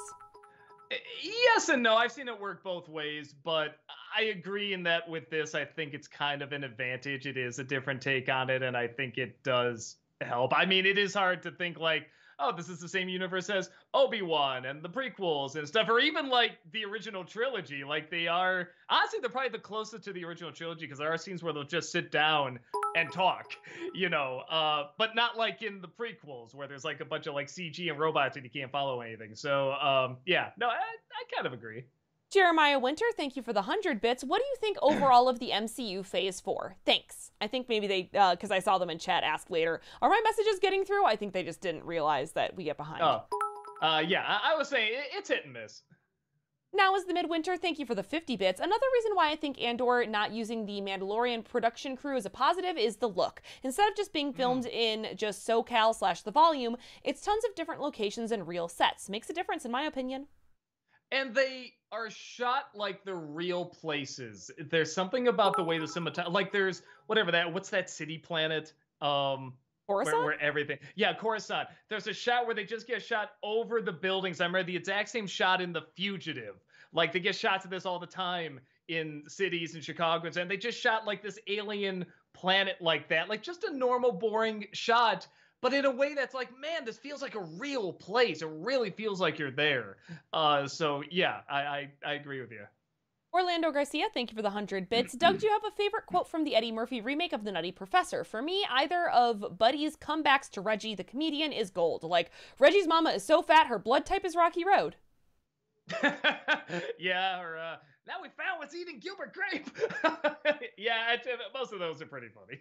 Kevin Lane, thank you for the 50 bits. 2-sentence horror story. When the patient was administered the sedative, she kicked and punched, shouting about hive mentality, resistance, and independent mind. When the operation was completed, the people collectively thought another organism has been added to the fold. That's good. Adam Grunther, thank you for the 50 bits. The reasons are probably obvious, but why do you hate Annie? It's just annoying. It's just, man, I'm so sorry about my voice. It's just annoying. I think the character's annoying. I think the songs are annoying. I think the plot is annoying. I guess if I was a little kid, maybe I liked it, but I didn't see it as a little kid. So yeah, just can't get into it. KP Kruk, thank you for the 50 bits. Any chance you'd review the Kevin Sorbo film Kull the Conqueror? I heard it's supposed to be a Conan movie, but there was copyright issues. It was made at the height of his popularity in Hercules. I thought the film was but thought its main theme music deserves a spot on your top 11 fuck yeah film music.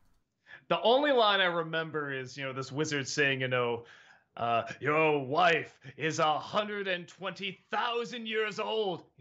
She said she was 19.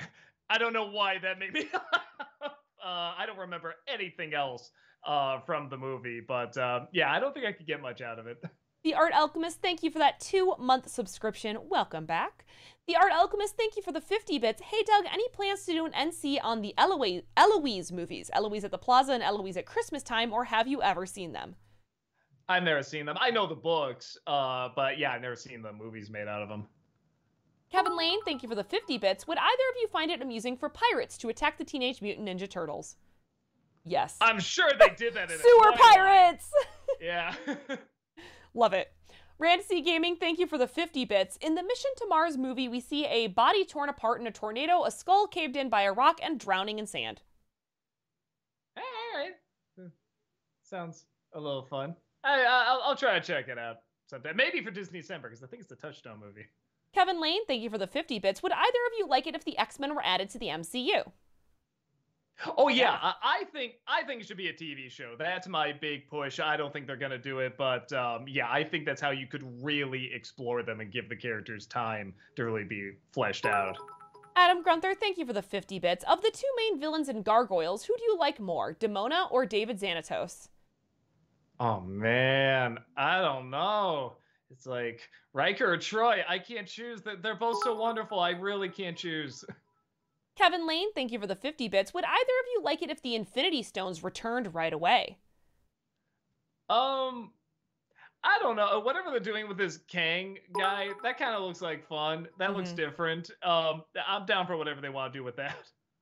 Now is the Midwinter, thank you for the 50 bits. Would you ever consider doing a franchise overview video for the Mission Impossible franchise? I actually think the first one kind of holds up. That famous tunnel scene is actually almost all models. That infamous, sorry. I probably not, because nobody watches those. Whether I do a new Mission Impossible movie or an older one, like nobody seems to care when I talk about Tom Cruise, weirdly. Even Top Gun Maverick, like the biggest movie, like, you know, got a few thousand hits, something like that, but nothing that major. So yeah, I don't know. Tom Cruise is watching, making sure anything bad said about him is taken out, I guess. That Disney Nerd, thank you for the 50 bits. Question for our beloved Queen Heather. Would you rather rewatch the Pokemon movie or the Digimon movie? I think maybe the Digimon movie.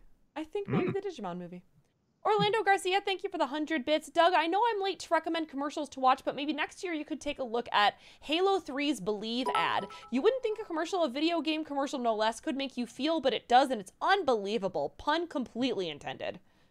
Huh, all right. I'll check that out. Rand C Gaming, thank you for the 50 bits. Also, Mission to Mars has so much gore and came out in 2000 and was PG. It was PG? Huh, I thought it was PG-13. All right, you know, maybe I'll do it for a Disney December. Monster Society, thank you for the 200 bits. Who would win in a fight between Jimmy Neutron and Dexter from Dexter's Laboratory? Oh, Dexter, he played dirty. It's true. Pat and Soa, thank you for the 100 bits. Last question for the night. Who would you pick to play Mr. Freeze if he's selected as the villain for Matt Reeves' The Batman? Oh, man. I don't know why this came into my head. I don't know if it's a good choice or not. It just popped in there. Neil Patrick Harris. I don't know why. I just suddenly thought that, like, I don't know. I could see him as a doctor. I could see him in kind of this cold makeup, but not in a freeze suit, like some sort of different Dr. Freeze. I don't know. I don't know why that popped in my head. Strider for Life, thank you so much for that 17-month subscription. Welcome back. Appreciate it. Hi, Doug. How was your Halloween? Good. Yeah, I mean, I just worked and gave out candy to trick-or-treaters. So, yeah, we had leftover candy, so it was amazing. Grand Omega, thank you for the 50 bits. You seem confused in Scary Godmother when the kids were pretending to be parents. They were reacting a flashback. They were not convincing the little girl that they were her parents. I probably was just making a joke. Honestly, it's been so long since I've seen that one, I don't remember. Yeah, it was probably just a joke, or maybe I was that dumb. I don't know. Alexander, thank you for the 50 bits. Hi, Doug. The scene you pointed to in The Frighteners where the car almost hits Michael J. Fox reminded me of a scene from Death Becomes Her where Goldie Hawn is lying down on a driveway as a car quickly backs up, coming extremely close to running her over. I was amazed by how dangerous both stunts looked. Funny seeing how Zemeckis was involved in both movies. Yeah, I feel like that one had to be CG or something, or like they like crossed shots or something in that one. But yeah, no, in Frighteners, that really was just Michael J. Fox doing that stunt. It's so cool. Alexander, thank you for the 50 bits. Hi, Doug. Have you been keeping up with the latest season of Bob's Burgers? And if so, what's your favorite episode so far? I like the one where they keep hitting the home runs into the water and Bob keeps missing them. I legit felt bad for him in that one. Alexander, thank you for the 50 bits. Hi, Doug. Have you watched the latest season of Big Mouth? In my opinion, it's one of the more poignant ones we've gotten. It primarily focuses on family relationships and goes to some wildly creative and emotional places. Highly recommend it. Yeah, I think we're on like episode 4 or something like that. I really like the two boys as a couple now. I think is a great idea because I didn't like them that much individually. I thought they were kind of annoying, but as a couple, they're actually really sweet. So I like that. I don't think I've gotten to quite the poignant parts you were talking about yet, so I'll let you know when I get to that. Orlando Garcia, thank you for the 100 bits. Doug, last week someone asked you what your favorite underrated films are. Knowing you, I was surprised you didn't mention Freaked, Midnight Madness, or Ruby Bridges. Yes. See, that's always the thing, though. When somebody asks me on the spot, I'm just like, oh, I don't know. I think of them all the time, and now I can't. So those are also on the list. Now is the midwinter. Thank you for the 50 bits. Would you ever consider reviewing Death Becomes Her for Freak Show Cinema? That movie had a crazy amount of talent behind it and even had a gorier original cut that featured Tracy Ullman as the third lead. Oh, that's kind of cool. I love that movie, and I found out it didn't get good reviews, which was so baffling to me because I think it's so funny. Yeah, I might do one on that. Kevin Lane, thank you for the 50 bits. In issue number 10 of the 2008 G.I. Joe comic book series, it's explained distance and time are two elements that can determine the outcome of any battle. Imagine a crossover where Cobra Commander got the Space Stone and the Time Stone. Ooh. Yeah. Do it. I'm sure they'll do it at some point. Everybody's doing a crossover now, or Disney's buying everything anyway. Grand Omega, thank you for the 50 bits. Did Malcolm and Tamara ever watch Sleepwalkers after you bashed their heads together in your review? I can't remember. I don't know if they've seen that one. You'll have to ask them. Kevin Lane, thank you for the 50 bits. Aldous Huxley says, you can do everything with bayonets except sit on them. If you want to preserve your power indefinitely, you have to get the consent of the ruled. So there's that. Rand C. Gaming, thank you for the 100 bits. Fun fact, in the Ratchet & Clank games, the voice actor for Dr. Nefarious has the same voice actor as Andrew Ryan from BioShock, and Dr. Nefarious is his favorite role and his most famous role. He still plays the character of Dr. Nefarious to this day. Oh, that's cool. That's really cool. Kevin Lane, thank you for the 50 bits. I'm gonna mess this up, I'm sorry. Matshona Dwilaweo says, if size really mattered, the whale, not the shark, would rule the waters. Says they don't. I mean, you ever get the word on the street, on the water street? Maybe they do. Maybe the shark's just getting more movies. The Vox, thank you for the 50 bits. Have you seen the Hulu series Only Murders in the Building?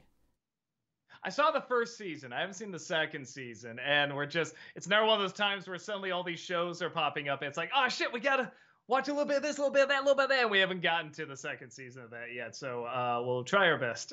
Orlando Garcia, thank you for the 100 bits. Heather, do you have any favorite puzzle games besides Tetris? For me, I'm always up for Panel de Pon Puzzle League. I adore the Portal franchise. Portal 1, Portal 2, they're some of my favorite games in the whole world. If you haven't played the Portal games and you like puzzle games, you have to play Portal. Yeah. Rasmussen, thank you for the 100 bits. I would love to see an Eddie Murphy month, or at least the 3 Beverly Hills Cop movies reviewed by the critic. Maybe. It sounds terrible. I have to actually sit down and watch one all the way through because I've only seen bits and pieces of all of them. So I feel like I've seen them, but I've never actually seen them in order. So I do have to do that. I think it's a Taranga Leela, spelled with ones instead.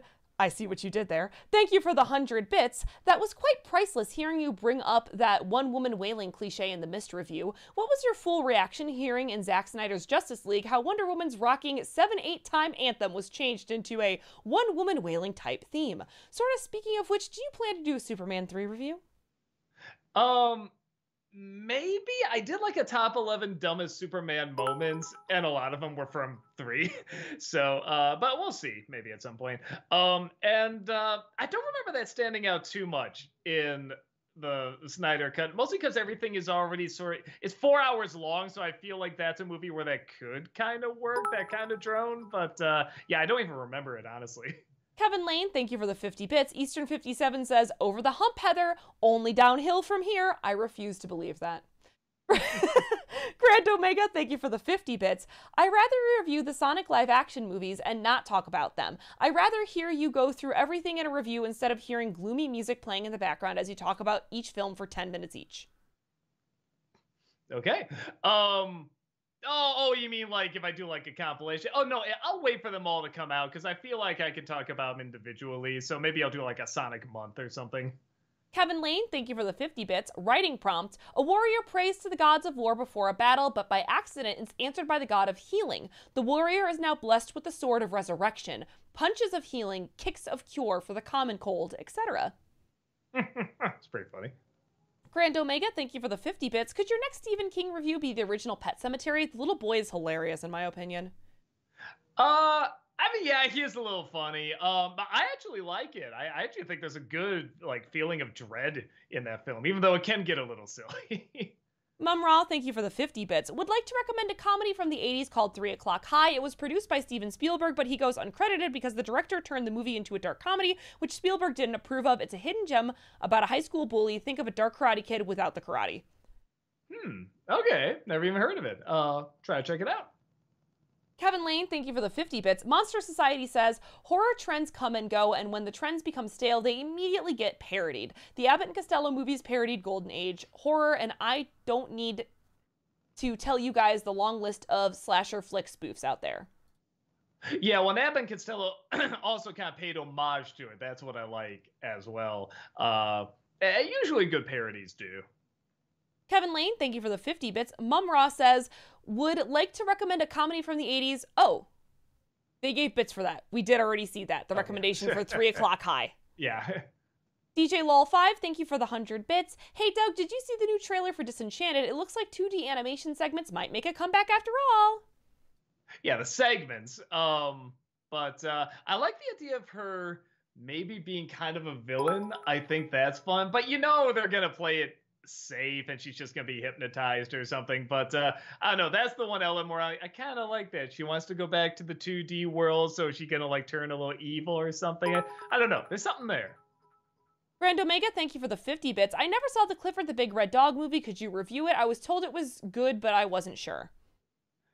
See, I heard it was bad, but I heard it wasn't as bad as everyone thought it was gonna be. I might, we'll see. I'm sorry, guys. I always hate to do this, but I have to up the bit limit. We still are 25 minutes behind, and y'all are still giving bits, and I appreciate you, but we are behind.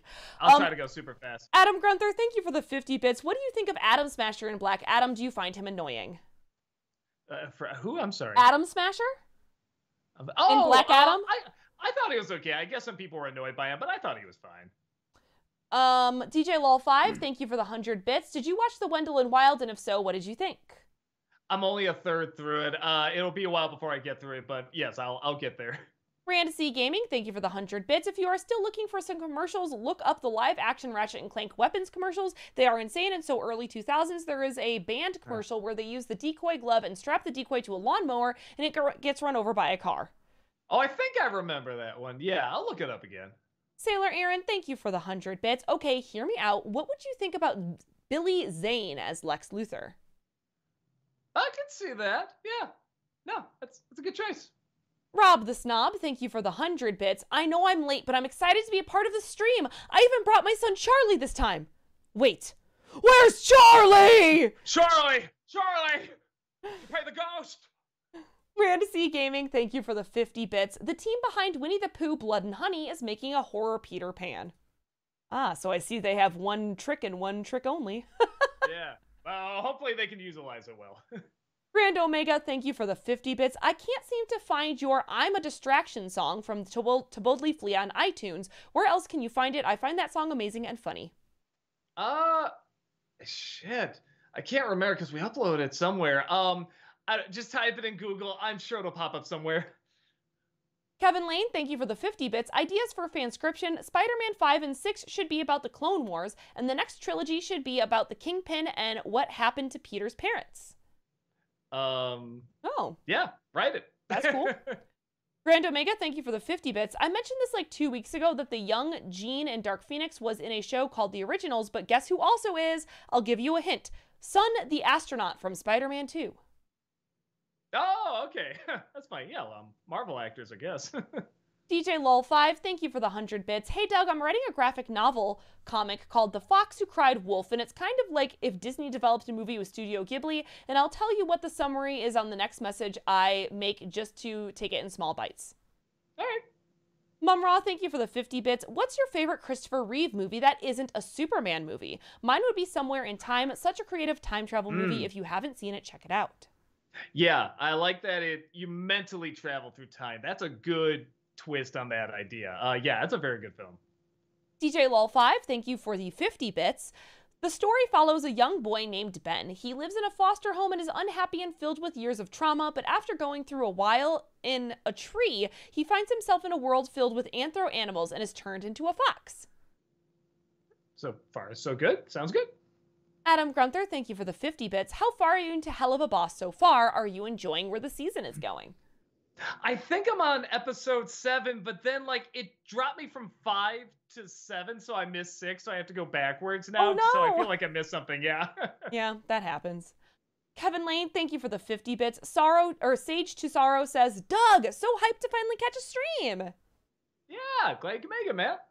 Rancy Gaming, thank you for the 100 bits. The first Ratchet & Clank game was so powerful with test audiences, the sequel, Going Commando, was greenlit 5 months before the first game ever came out. And if you want to know more about the Ratchet & Clank games, let me know, I'll help. Okay, I mean, I'm sure I could just look it up too, but thank you so much. Kevin Lane, thank you for the 100 bits. Can either of you think of a good 2-sentence horror story? Not right now. Yeah, No. not off the top of my head. No, that was it. That was my 2 cents horror story. Not right now. No. Okay. DJ Lol5, thank you for the 50 bits. After being taken in by a wolf in his late... Oh, this is a continuation of the story. Yeah. After being taken in by a wolf in his late 20s named Kane, the young fox must learn how to adapt to his new environment and learn how to get out of his comfort zone and gain confidence along the way, and most importantly, self-acceptance. Yeah, so sounds like a Disney Ghibli movie. Yeah, think you're on the right track.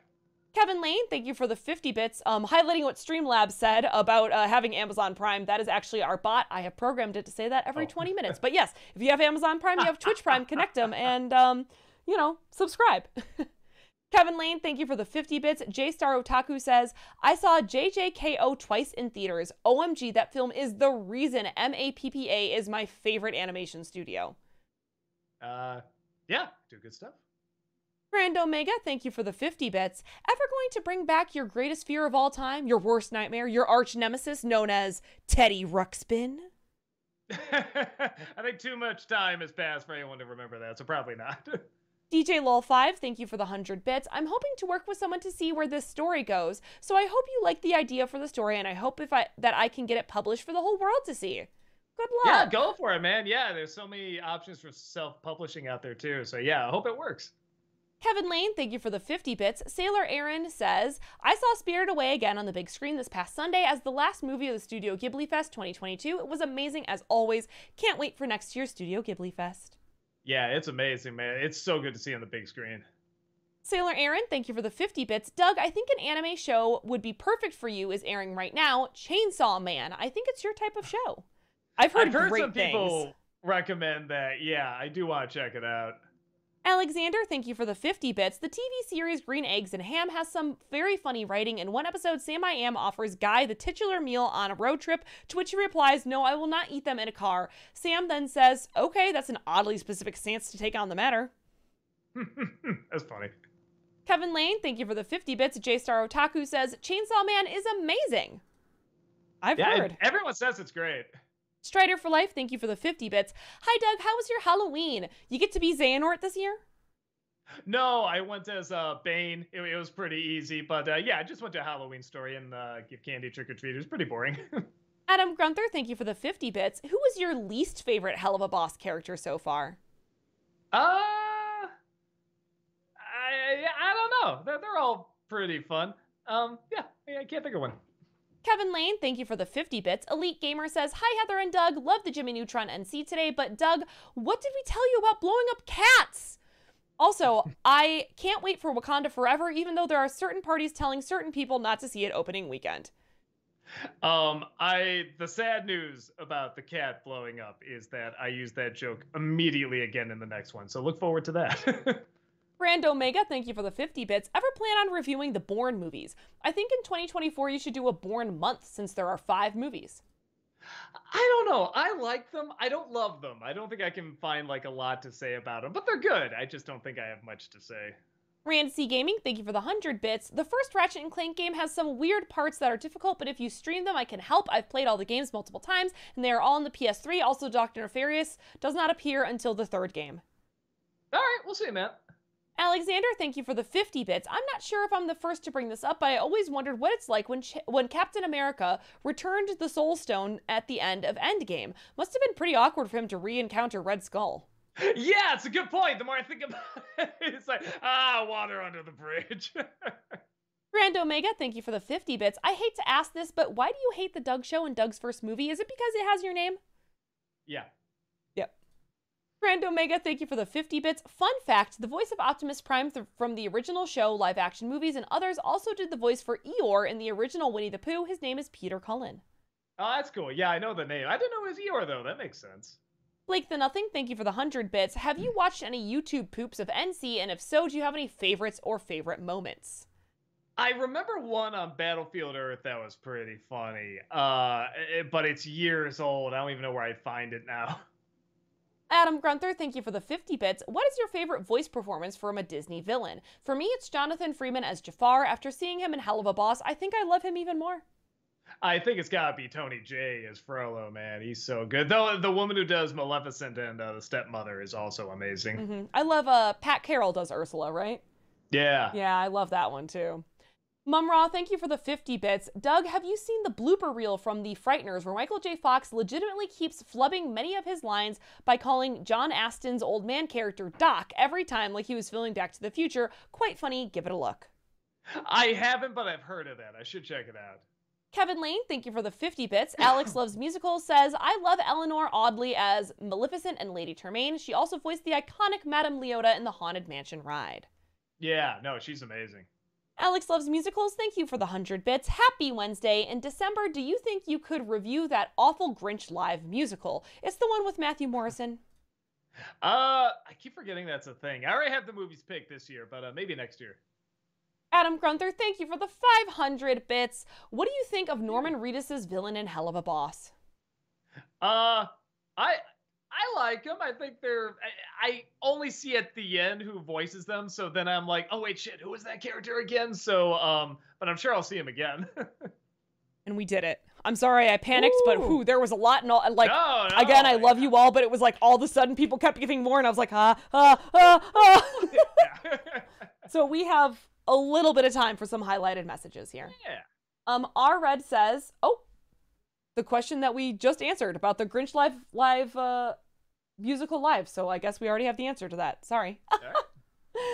Dom Klein has a fanscription idea. Complete the trifecta. You've done a Burton take and a Nolan take on her What If Harley Quinn was in Batman 66. Yes, I know she's only in comics due to her popularity in the 90s animated series, but that's why fanscription episodes are called What If. No. Also, I was talking to a friend about your Birth by Sleep playthrough. They say you should play the final episode. We know. Oh, yeah, I think Doug was being more difficult more than anything. Just as a joke. It's just jokes. Yes, we plan on playing the final episode. And for Harley Quinn, I almost feel like she fit in too well into that universe. Yeah, I don't even know. It's just, is there even anything to write? I think everyone can just imagine it. Right. J-Star Otaku says, sigh. So that live-action Your Name movie that's been in pre-production since 2017 has a director attached finally. It's the guy who directed Raya and the Last Dragon.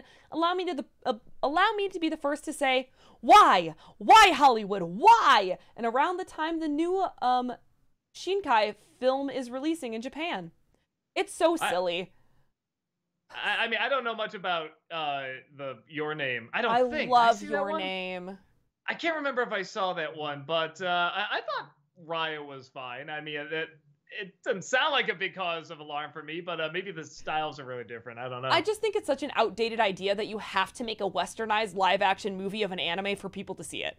Like, I think people have expanded past that point. You know what I mean? Yeah. Lord R. Wolfen says, yo, dudes, does anyone want double chocolate German cake? Whispers, the secret ingredient is German children. The secret ingredient is Germans. That's good. Lord R. Wolfen says, for a palate cleanser, I recommend Mass Effect for its story or Darksiders because it satisfies your lust for wanton destruction. Maybe that's another one I've heard the title. I don't know anything else about it, so we'll see. Oliver Dreamwalker says, Doug, apparently Disney's live-action Hercules will be a modern musical inspired by TikTok. I don't know. Is that any stranger than doing it like a gospel Vegas celebrity movie where Michael Bolton sings the main song? I don't know. I mean, at this point, I'm like, sure, it's already a weird universe anyway. WebFox says, tomorrow is Godzilla Day. What are some of your favorite Godzilla movies? I mean, the original. I did like Godzilla versus Kong. I thought that was fun. I like the Godzilla character. I'm bad at remembering the movies, like what happens in them and the titles and stuff like that. Yeah, so I guess I'll just stick with those. I've got a weird affinity for Shin Godzilla. Shin Godzilla I enjoyed. Mumra, not thank you. Well, thank you for being here, but Mumra says in the highlighted message, have you seen the alternative versions of the first two Superman movies with Reeves and thoughts? Yeah, I thought the shorter version of the first film is better, though it's interesting to see. And the second film, the edit, is far better, except for the Marlon Brando scenes, where that almost like completely changes a good chunk of the movie, like in a good way. And it's like, oh, if only I could take like those scenes and put them in the original Superman 2, then it'd be like a perfect movie. Cool. And I think that is going to do it for us today. All right. Nicely done. Thank you all so much for being here with us today. We super appreciate it. As usual, let me remind you that we do have content here 6 days a week, but actually not tomorrow. Tamra is not going to be in town tomorrow, so there is no Thursday stream. But Doug will be back here on Friday night for the end of Birth by Sleep. Yes, he will be playing the final episode. He just wanted to troll everyone last Friday. And we're going to watch, we have some videos of the secret ending. Secret endings and stuff. So yeah, so we'll be watching those too. Yeah. So come on back, hang out with us. I hope you all have a wonderful night. We're going to go over and raid Tamra. She is streaming right now, so we're gonna go raid Tamra and have a good time. Everyone have a wonderful evening, and we will see y'all later. Bye-bye. Goodbye. Goodbye. Goodbye. Thank you. Goodbye.